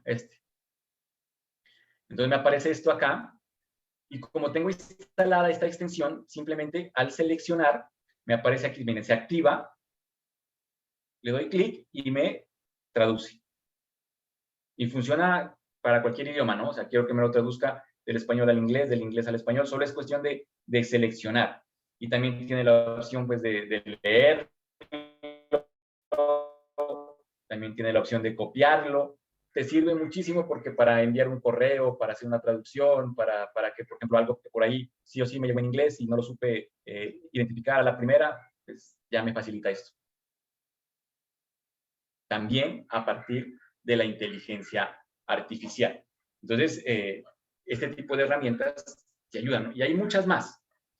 Ahí sí es, como les digo, un tema de saber buscar, de poder encontrar herramientas. Si me voy, como les digo, a cualquier red social, perdón por si me parece algo que y de pronto, pues que así es el Internet, ¿no? Entonces, Sí, señora, muy buenas tardes, ¿cómo está? Páginas que deberías conocer, que es como la tendencia. Vamos a ver qué dicen aquí. 3 sitios web que debes guardar en tus favoritos, parte 1. La tercera está buenísima y si quieres adelante el video. Número 1. Gitmind.com para crear mapas mentales en segundos. Solo comienzas un nuevo proyecto y agregas las ramas que quieras, imágenes, puedes cambiarle el estilo y el diseño con un clic y cuenta con una biblioteca de iconos que podrás usar con solo seleccionarlos. Cuando lo termines puedes exportarlo en PDF, en imagen o en Word para compartirlo. Número 2. LightPDF.com, que te ayudará a reducir el peso de tus PDFs, convertir PDFs a Word, a PowerPoint y más formatos. Puedes ponerle también contraseñas a tus PDFs, agregarles una marca de agua y tiene todas estas herramientas que podrás usar gratis. Y número 3, y la que tanto esperabas, Pickwish.com, para mejorar la calidad de tus fotos borrosas o pixeleadas. Solo subes tu foto o imagen, esperas un par de segundos y tienes una foto en HD y en buena calidad. Y también puedes usarla con fotos en blanco y negro y los resultados se verán increíbles. Estas son 3 páginas web. Sí, la he utilizado. Pero el tema es que ahí tengo una fuente de conocimiento para descubrir más herramientas y no quedar como en esa perspectiva. Y de ahí para allá el tema de que le ayuden o no le ayuden va a depender del uso, ¿no? Pero el punto que reflejaba en esta primera parte es, ojo, no nos podemos quedar como tan ahí quieticos, tan a la deriva, porque si no, puedo perder contexto pedagógico, ¿no? Porque para saber qué es bueno y qué es malo, pues tengo que probar. Y como lo que estamos hablando es de inteligencia artificial, yo me imagino se han topado con este, ¿qué puede ser? Con este post, sea en Instagram, sea en Facebook, en la red social, o se lo mandaron por WhatsApp. Y entonces, mira, estas herramientas, te mandan estas herramientas. Bueno, ya conozco. ChatGPT para esto, este es para esto, este es para tal cosa. Esto es freemium, esto es gratis. ¿Qué es eso? Entonces tratemos de darle como respuesta a algunas de estas cosas como para darle este último trastoque. Y vuelvo a hacer énfasis, ¿no? Tiene que ver con el tema didáctico. O sea, lo uso para enseñar, lo uso para reforzar el aprendizaje, lo uso para gestionar la evaluación, lo uso para la retroalimentación. Va a depender, porque lo que sí les puedo asegurar es que estas herramientas no las inventaron pensando en educación, pero como tienen tanta funcionalidad y tienen tantas oportunidades, la educación tiene que sí pensar en cómo le saca provecho. Esa es una reflexión pedagógica. Antes de empezar con las herramientas, les voy a compartir algo que me parece a mí, esto resume mucho de mi experticia, por decirlo así. A mí me interesa que sí aprendan a manejar herramientas en una visión pedagógica, pero que no se queden bajo la perspectiva de que alguien me tiene que enseñar a manejar las herramientas. Porque en ese sentido no desarrollan lo que hoy en día se conoce como las habilidades para el trabajo, ¿no? Y es este tipo de adaptaciones. Todas las herramientas, sea cual sea, porque es que así hiciéramos un curso de herramientas, no me alcanzaría el tiempo. Sale una herramienta para cada cosa todos los días, que eso hay un montón, son infinidades. Pero todas las herramientas sí tienen un núcleo común, es como una especie de metodología. Yo inclusive suelo llamarlo esto las 4 reglas. Si usted interioriza estas 4 reglas, le aseguro que va a estar en capacidad de manejar cualquier herramienta. De ahí para allá es un tema de prueba y error o de cacharrear, como le digo, buscándole las cosas que tienen en común. La primera regla es entender que todo esto funciona gracias a Internet. Hay un montón de herramientas, todas ellas asequibles, pero hoy en día la tendencia es que todo funciona en línea. Entre menos instales y entre menos cosas hagas, es mucho mejor por seguridad, por peso, por dispositivo. Nos han abocado al mundo más digital en la nube, en la red. Entonces, todas las herramientas funcionan en Internet como tal. Me encontré este slide que trae aquí este montón de herramientas, lo puse acá simplemente para entender eso. Todo con Internet. Si usted me dice, no, yo estoy en un municipio, en un sector rural, acá no hay Internet, todo esto que voy a hablar no aplica. Y no significa que entonces quedaste relegado, no. Hay que buscar la forma de acceder a Internet. Puede que no sea el Internet pues de banda ancha, de fibra óptica, con que sea por horas, por momentos, ya con eso tengo la posibilidad de ver cómo saco provecho a todo esto. Pero es necesario el Internet. Ya la perspectiva de la brecha digital crece mucho más, pero gracias al COVID se lograron hacer cambios muy puntuales en la parte de infraestructura y hoy casi que todo el mundo tiene acceso a Internet, casi, ¿no?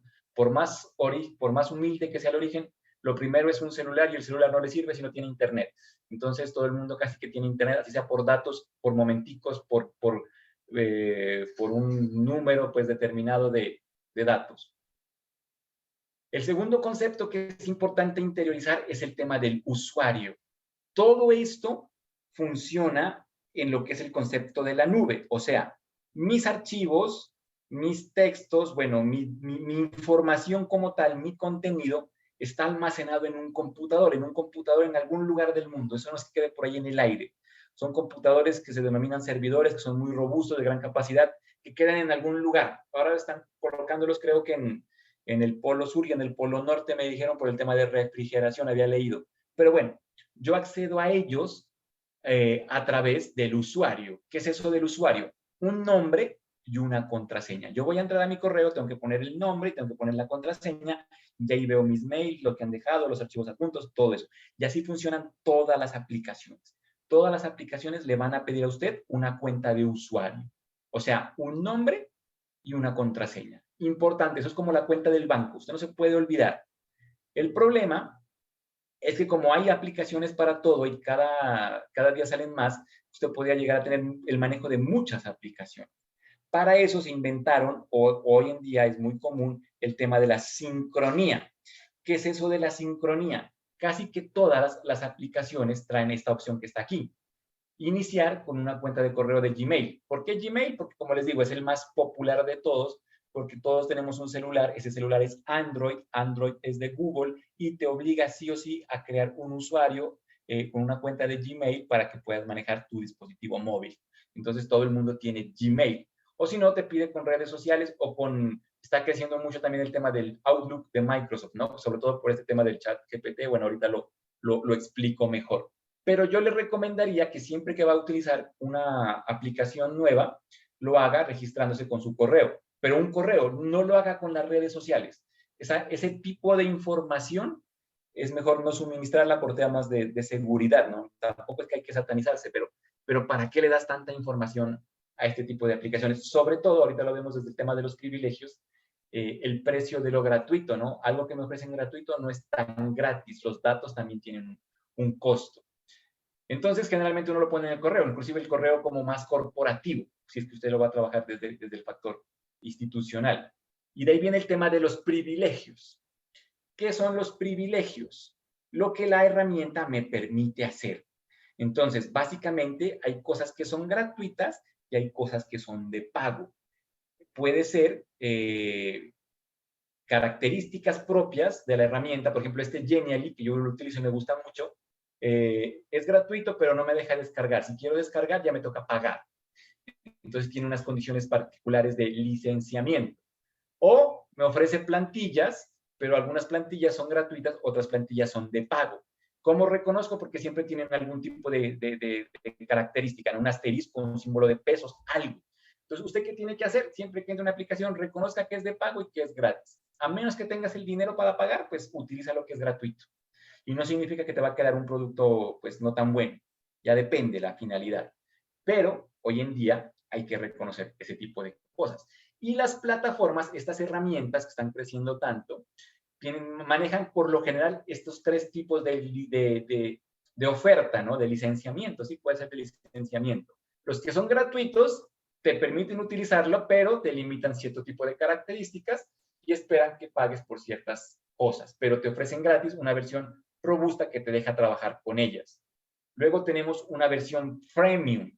La versión freemium es como la parte media entre lo gratuito y lo de pago. Me permite hacer una especie como de prueba de la herramienta. O tiene unas restricciones temporales. Por decir algo, yo solo puedo crear una presentación durante el mes. Nada más. Si quiero hacer más presentaciones, me toca pagar. Entonces solo tengo acceso a una por mes. Hay muchas herramientas que funcionan así, en este sentido, freemium. O sea, que te deja hacer alguna cosa, pero te pone restricciones. Una sola vez como prueba, o cada mes se renueva. Ya cada cual tiene una forma diferente de ofrecerte ese servicio freemium, ¿no? Pero a eso hace referencia. Una especie de versión de prueba o acceso temporal a la herramienta como para engancharte. Y luego sí están las de pago, que ahí sí toca pagar sí o sí un valor mensual para poder acceder a todas las funciones y que tú puedas crear tus contenidos. Cuando uno ya se mete como más de lleno en este tipo de cosas, sobre todo para la creación de contenidos, pues lo más lógico es invertir en herramientas desde la perspectiva de pago, porque lo gratuito, pues esas restricciones son muy complejas como para hacer todo el proceso. Vamos tres, internet, usuario y privilegios. Y luego está el famoso compartir. Todo esto se hace con la finalidad de que se comparta en internet. En muy pocos casos uno descarga como para utilizarlo de forma análoga. En primer lugar, porque la idea es que funcione la sincronía en línea. ¿Qué es la sincronía en línea? Que yo puedo hacer los cambios y tú ves en tiempo real la actualización de esos cambios, que es el gran factor diferencial de los contenidos digitales con los contenidos análogos. Si yo tengo un libro y en ese libro no aparecía la inteligencia artificial porque resulta que eso apareció hoy, ese libro para el día de mañana ya es inservible porque está desactualizado. Pero si yo tuviera el mismo libro en formato digital, simplemente le añado la página de la inteligencia artificial y sigue estando actualizado, ¿no? Eso empezó como a verse mucho más cuando aparecieron las famosas enciclopedias digitales. Entonces, por eso es que se comparte. ¿Qué es lo que se comparte? El enlace de visualización. Es importante esa parte. Cuando yo estoy trabajando en una herramienta, me aparece acá arriba una URL mientras estoy editando. Si yo mando eso, eso solo es asequible para la persona que tiene el usuario. Pero si yo quiero que otra persona lo vea, tengo que mandarle el enlace de visualización, que generalmente tiene en la plataforma, toda plataforma lo tiene. A ver si aquí me aparece, ¿verdad? Aquí me aparece el famoso compartir, todos traen el share, y aquí está el enlace, miren, solo que está en inglés, ¿no? Link. Y este es el enlace que yo tendría que enviar para que todos ustedes lo puedan ver. Toda plataforma trae eso, no hay equívoco. Que aparezca acá a la derecha, que aparezca arriba, que aparezca abajo, inclusive hasta los iconos, ¿no? Este icono es el popular icono de compartir. Entonces yo reconozco eso, el famoso compartir. Y también me permite establecer privilegios. O sea, yo le comparto a una persona, pero con cierto tipo de restricciones. Solo lo puede ver, lo va a poder editar, va a poder comentar. Entonces yo también debo tener conciencia de que eso debo hacerlo, ¿no? Porque, por ejemplo, usted le manda un contenido a un alumno y le manda con la opción de editar, pues él te va a hacer cambios. Porque alumno es alumno.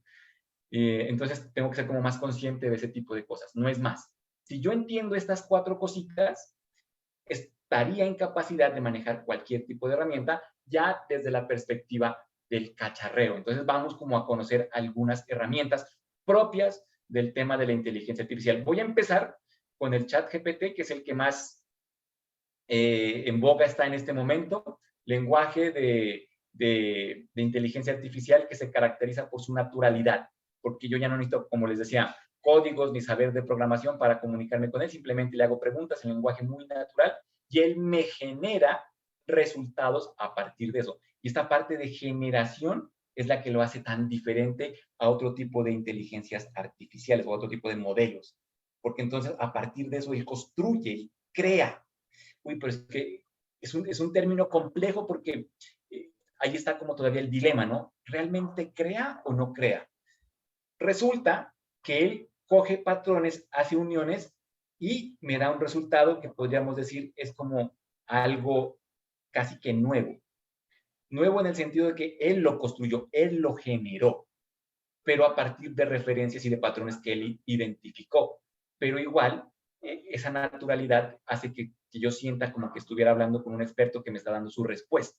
Pero ojo con eso porque hay unos elementos técnicos mucho más, mucho más técnicos de entenderlo, lo voy a dejar ahí. Entonces, este modelo, lenguaje muy natural para recibir la información, hace unas uniones y genera un resultado a partir de eso. ¿Qué tipo de resultados? Me puede responder preguntas, me puede completar oraciones, me puede generar un texto coherente, ojo, general, ¿no? O sea, va haciendo uniones. Me puede traducir de un idioma al otro, puede escribir código de programación, entre otro tipo de cosas y de funcionalidades. Es muy es muy, es un sentido muy, muy práctico, muy puntual, ¿no? Pero entonces, por ejemplo, esta generación de texto vendría siendo como más el equivalente a una especie de parafraseo, ¿no? Porque coge de textos ya creados y los va dando como un sentido diferente. Por eso es que ese tema de crea o no crea está ahí. Pero el texto que me genera, si yo lo paso por un programa de plagio, casi que no reconoce plagio, porque él va haciendo como comunión de palabras en forma diferente. Es un tema bastante interesante de entender. Entonces, entro a la página de ChatGPT, también la dejé aquí en el enlace, no sé si ya lo han trabajado o no. Lo primero que me va a pedir, como les digo, es crear un usuario. Entonces, creen el usuario, no hay problema. Ustedes dicen crear usuario con una cuenta de correo, tal cual, como cualquier plataforma, y llego a la interfaz de manejo de ChatGPT. Y aquí aparece el primer concepto técnico que es importante de entenderlo. La entrada se hace a través de un mensaje, de una petición. A esa petición se la conoce como prompt. Entonces, yo le puedo decir a la inteligencia artificial que me explique qué es eso. Prompt de... Ni siquiera necesitaba. Y él me responde. O sea, él va tomando cosas y me dice. El prompt de ChatGPT es el texto o frase que se ingresa en el modelo de lenguaje de chat para que genere una respuesta de un modo muy, muy natural en conversación. Puede ser sobre cualquier cosa, tratar cualquier conversación. Lo único es que tienes que ser lo más específico del caso. Esa es una parte importante. Estamos hablando de una lógica matemática. Si yo quiero una respuesta lo más concreta posible, tengo que ser lo más específico al momento de pedirlo. No hay algo así como una fórmula puntual. He visto programas, inclusive extensiones que te ofrecen los mejores prompts, la mejor forma de hacer un prompt. Pero a la larga, en términos de usabilidad, ya va a depender de lo que tú quieras y lo que quieras recibir. Yo lo único que les recomendaría, desde lo que he podido utilizar esta herramienta, que me ha parecido muy, muy fascinante, siempre comiencen con un verbo, una acción, porque entonces es lo que necesita el saber. Escribe, elabora, dime, define. Ese tipo de cosas hacen que se entienda mejor la idea. Y de ahí para allá es un tema de especificar, ¿no? Entonces, por ejemplo, ¿qué es innovación educativa? Entonces resulta que yo quería que me responda qué es innovación educativa y le dije tal cual. Y él comienza a generar una respuesta que perfectamente, como les digo, es válida desde la perspectiva conceptual, porque toma de diferentes fuentes de información y genera un concepto. Ah, bueno, pero entonces yo quería que me lo responda en un sentido más desde lo que les estoy hablando, desde la tecnología. Entonces me faltó ponerle eso. Tengo que ser más específico. Es innovación educativa desde el uso de la tecnología. Aquí me funciona el corrector de ortografía. Entonces ya voy consiguiendo una respuesta más concreta a lo que yo realmente quería. Y funciona así tal cual, como le estoy diciendo. La gran innovación, aparte del lenguaje natural que tiene ChatGPT, es que tiene memoria. Porque esta conversación, él la mantiene como una especie de memoria que si yo le dijera, dime, bueno, lo voy a hacer tal cual. Dime 3 características, no tengo que volver a decir del tema.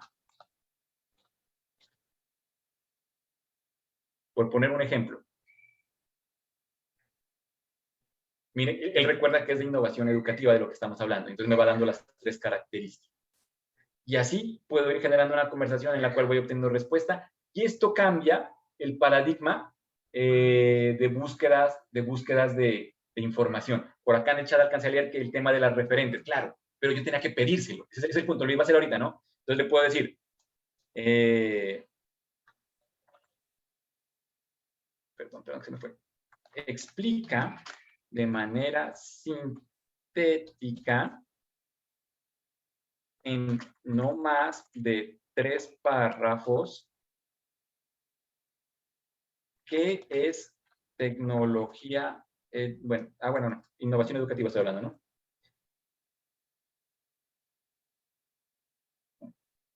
Cita a un autor referente en el tema en formato APA. Dejémoslo ahí. Pude haberle dicho más cosas, ¿no? Como les digo, este tema de hacer el prompt es la clave en todo esto. Inclusive la ortografía para él no es tanto porque reconoce y no genera problema, ¿no? Pero entonces aquí me comienza a hacer. Ven, aquí está la cita.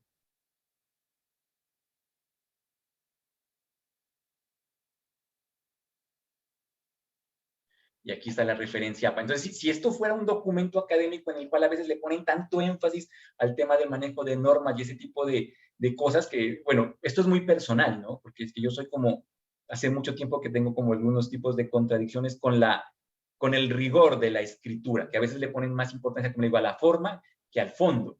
Entonces, aquí encontramos una innovación que hace que de pronto tengamos que repensar en eso, porque la cita ya está. Si yo me voy como a la escritura científica, esta es la cita que yo pongo en el parafraseo, después me toca a mí exponer lo que yo interpreto o lo que yo voy a hacer el cambio a partir de esto, ¿no? Entonces la búsqueda de información ya está. Copio, pego, se va al documento y después, esto quiere decir que tal cosa, lo que significa que ya, o sea, he hecho un gran avance y me ahorro un montón de tiempo. Y esto se va a los referentes, tal cual en formato APA. Si yo quisiera decirle, no, pero me faltó la página en la cual yo encuentro al autor, entonces tenía que habérselo puesto, ¿no?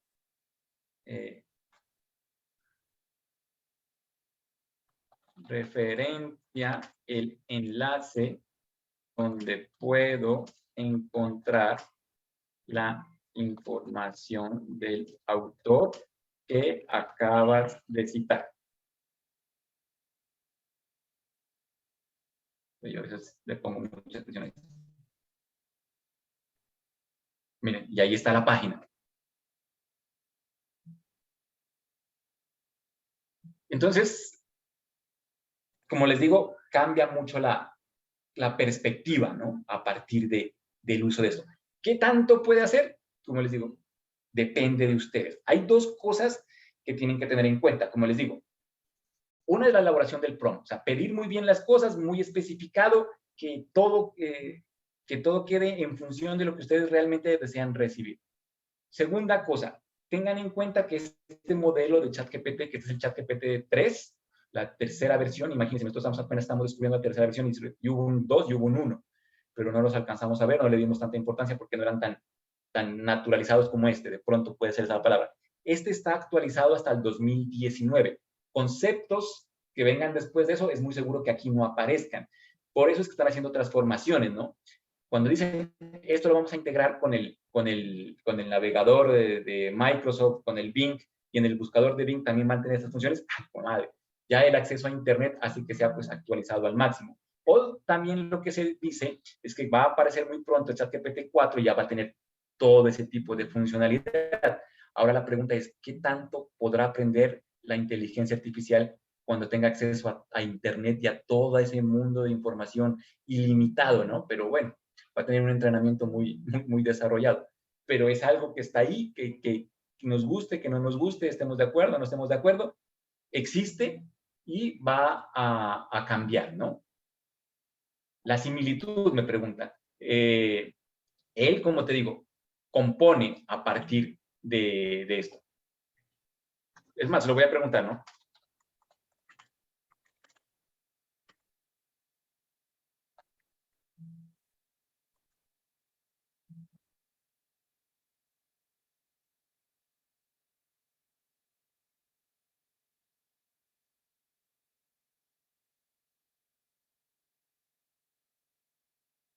Ah, bueno, miren, es un error, pregunté mal de pronto, ¿no? Pero en alguna ocasión sí me respondió que era una creación de él, que es como una especie de parafraseo, o sea, que sí, es más, usted puede hacer esa dinámica de copiar esto, buscar una herramienta antiplagio,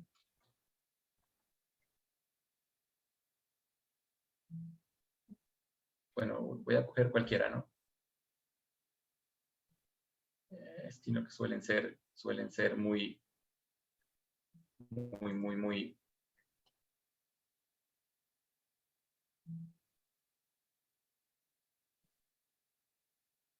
Aquí está.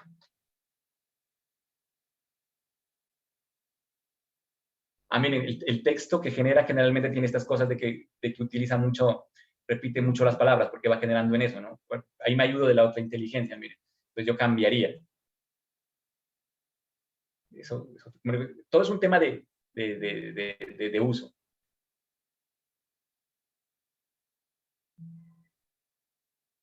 Creo que este me cobra por determinarme si es plagio o no. No. Yo lo hice alguna vez con una herramienta.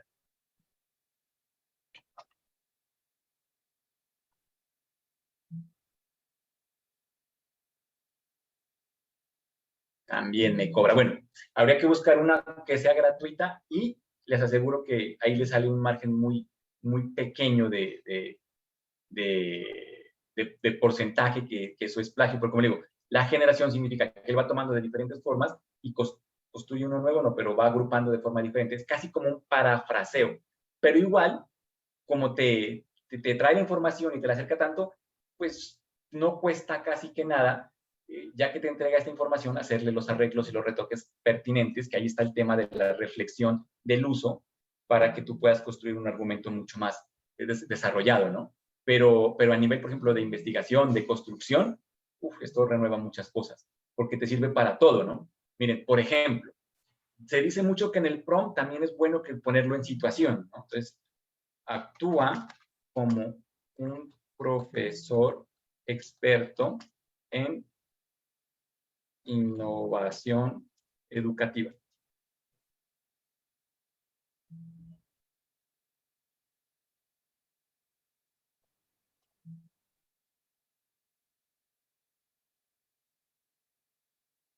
Y él ya se pone como en ese rol, ¿no? Entonces yo le puedo decir, realiza una tabla con 4 unidades y 3 temas que se desarrollarían en un curso de innovación educativa.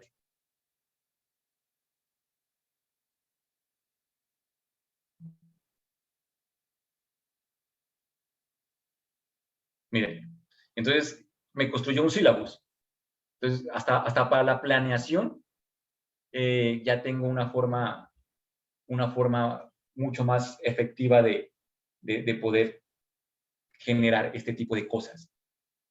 Todo es, como les digo, un tema de uso reflexivo del para qué y del por qué. Porque vuelve y retoma todo lo que habíamos hablado. No sé, bueno, aquí debe ser alguna cosa de internet o algo, pero generalmente pinta la tabla, pero ya me queda, ¿no? Y a partir, por ejemplo, miren, yo como experto, mira, digo, sí, tengo que empezar por los fundamentos, tengo que hacer la definición, tengo que marcar cuál es la importancia, cuáles son los beneficios, puedo hacer los modelos. Y luego puedo ir construyendo como con él, con la ayuda de él, ese tipo de contenido, ¿no? Ya le había preguntado por el concepto, entonces ya lo tengo acá. Podría preguntarle el tema de los beneficios e ir comprobando e ir haciendo. Ojo, que me puede arrojar información por ahí que de pronto no sea, siempre tengo que validarla, siempre tiene que estar el factor humano ahí viendo, pero sí me ayuda a trazar muchas cosas. Por ejemplo, como este ya lo tiene aquí la memoria, yo le puedo decir,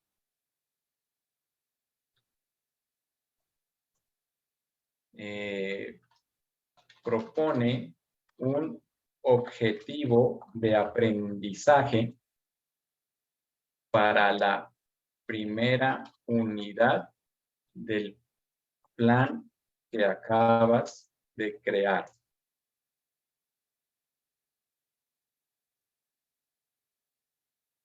Fundamentos de la innovación, objetivo de aprendizaje.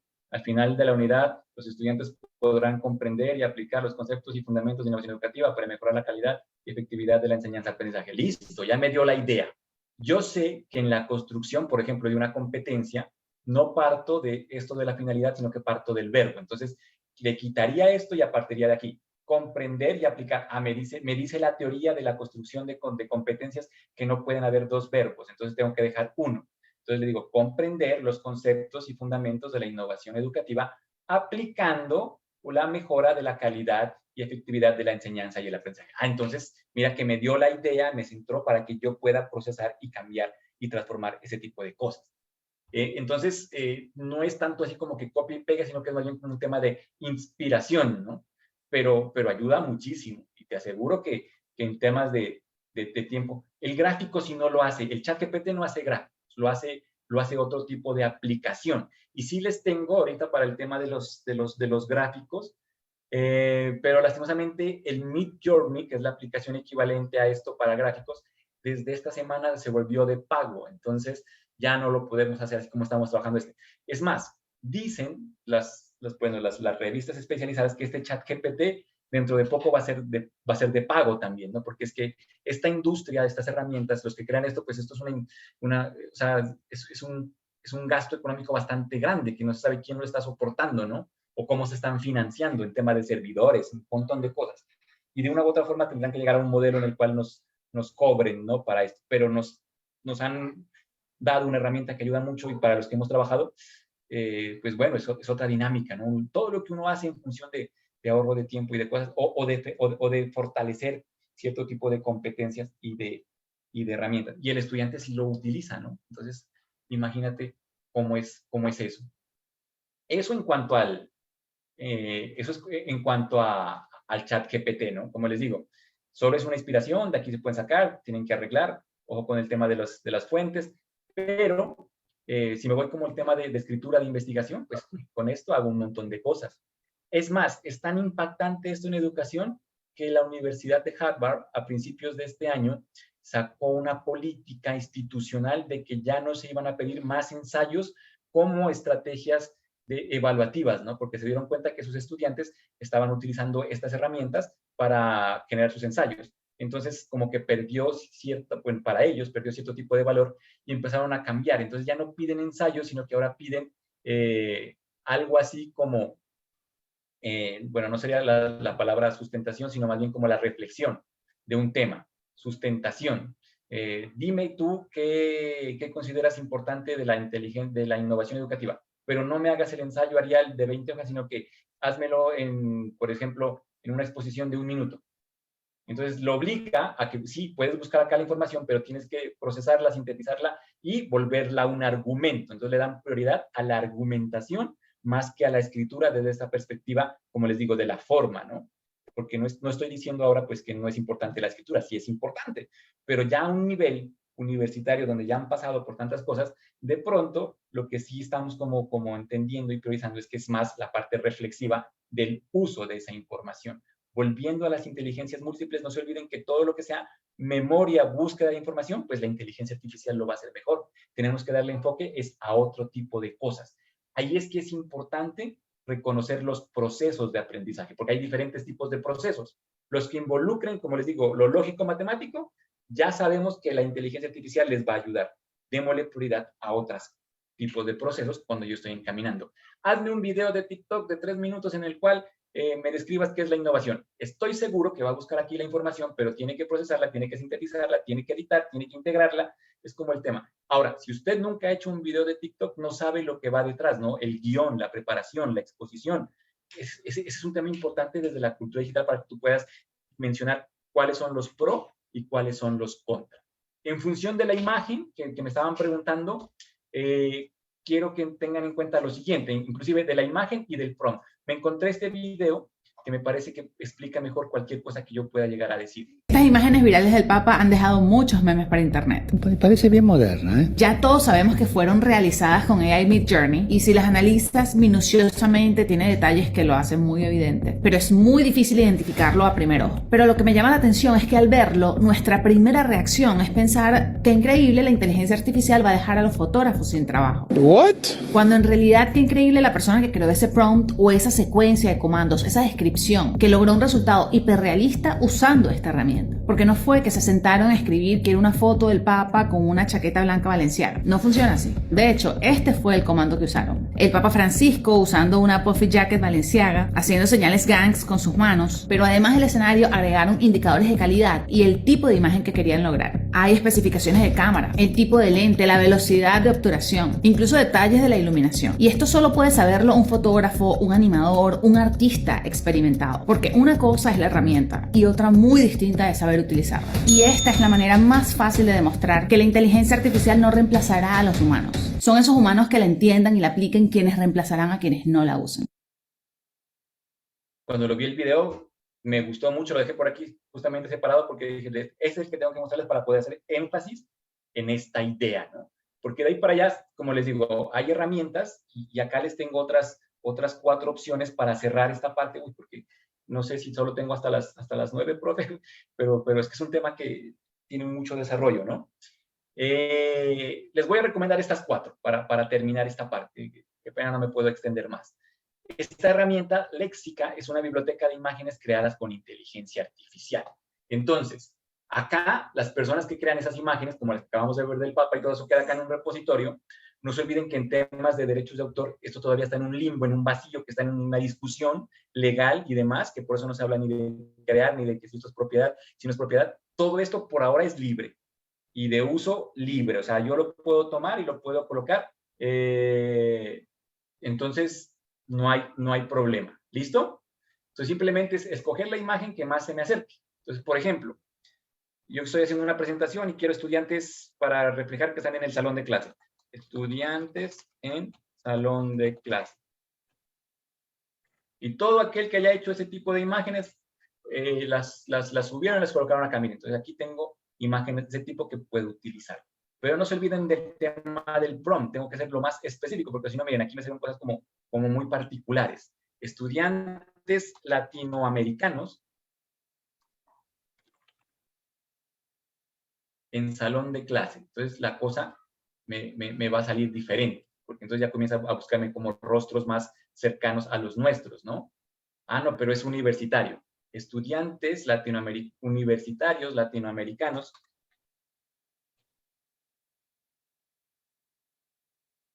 Listo. Ah, mira, de pronto el resultado no es tanto como yo quisiera. No se olviden que todo esto funciona inicialmente muy bien, es en inglés. Entonces me toca sí o sí utilizar los traductores, porque es el que hace que realmente de pronto el prompt quede aún mejor.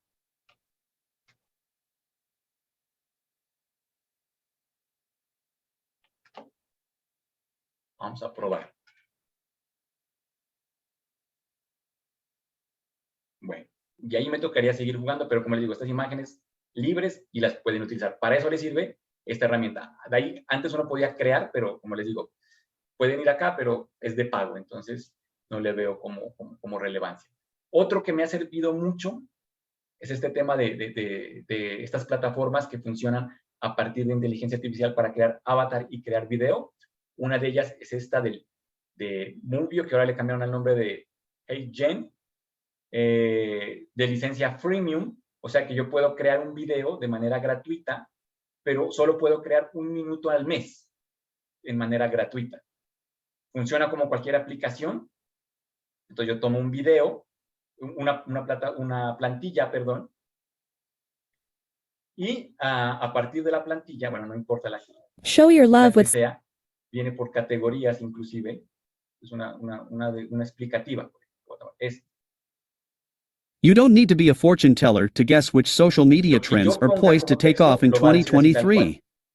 All you need is data. En el idioma que sea, ¿no?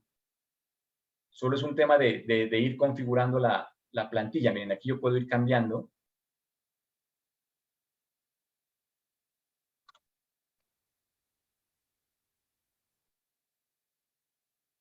Me podría haber puesto aquí curso.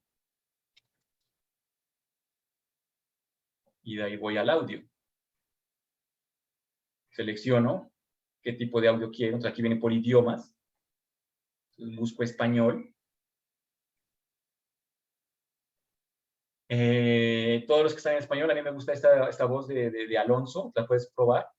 Hola, así es como sueno, espero que te guste. Pueden probar todas. Hola, así es como y ver cuál es la que más le gusta. A mí me gusta mucho esa. Y de ahí para allá es ponerle el texto, que ese texto lo pude haber sacado de acá, ¿no? Y obviamente, pues tratar de pulirlo y de corregirlo para que me quede lo mejor posible. Y tal cual lo va a decir. La innovación educativa es un proceso que busca mejorar la calidad y efectividad. Listo. El avatar funciona, sino que aquí en esta versión me dice que no va a salir por un tema de que hasta que yo no genere el video no lo hace, pero cuando lo genere... La innovación educativa es un proceso que busca mejorar. Simplemente que tengo que registrarme para que ya funcione. Y me tome en cuenta como mi primer video. Entonces no se olviden, hay que crear la cuenta.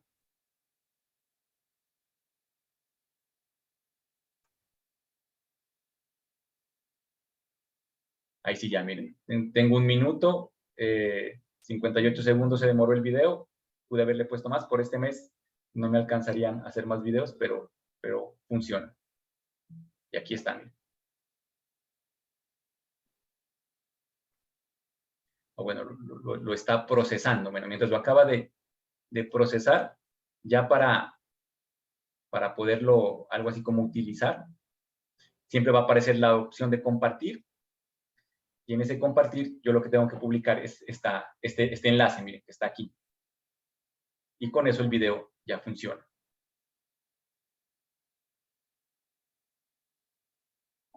Tendría que esperar a que acabe de renderizarse, vendría siendo la explicación más puntual. Por tiempo, perdón, corrí un poquito. Bueno, esta Elicit ya no la alcanzo a explicar. Esta sí me parece es importante. iFindy les ayuda a buscar herramientas dependiendo de lo que ustedes quieran. Entonces, miren, tiene categorías. Entonces, si yo quiero contenidos para redes sociales, si quiero para fotos, si quiero para textos, si quiero para diseño, si quiero para música, simplemente es poner la categoría y él te dice qué herramienta hay, qué tipo de licenciamiento tiene, y de ahí para allá es entrar y utilizarla. Entonces, la mayoría son de pago, ¿no? Entonces tendría que irme por este freemium, que me permite hacer algo con una capacidad limitada durante el mes. ¿Para qué? Ahí sí ya es un tema de educación. O para enseñar, o para aprender. Usted, pues, si es estudiante, vea, explíqueme a través de un video de estos. Perfecto. Pero lo que les digo es, primero, hagan ustedes un video para que sepan las implicaciones antes de poderlo mandar y que también así sepan cómo evaluar y también sepan así cómo acompañar. Ese es el punto más importante. Esta presentación yo se las comparto ahí al curso para que la tengan y tengan acceso a todos estos enlaces. Perdón, un poquito me pasé de tiempo la demora, pero es un tema apasionante. Y espero pues que haya sido claro al momento de abordarlo. No sé qué falte más por ahí de pronto. ¿Alguna duda, inquietud o cuál es el paso a seguir?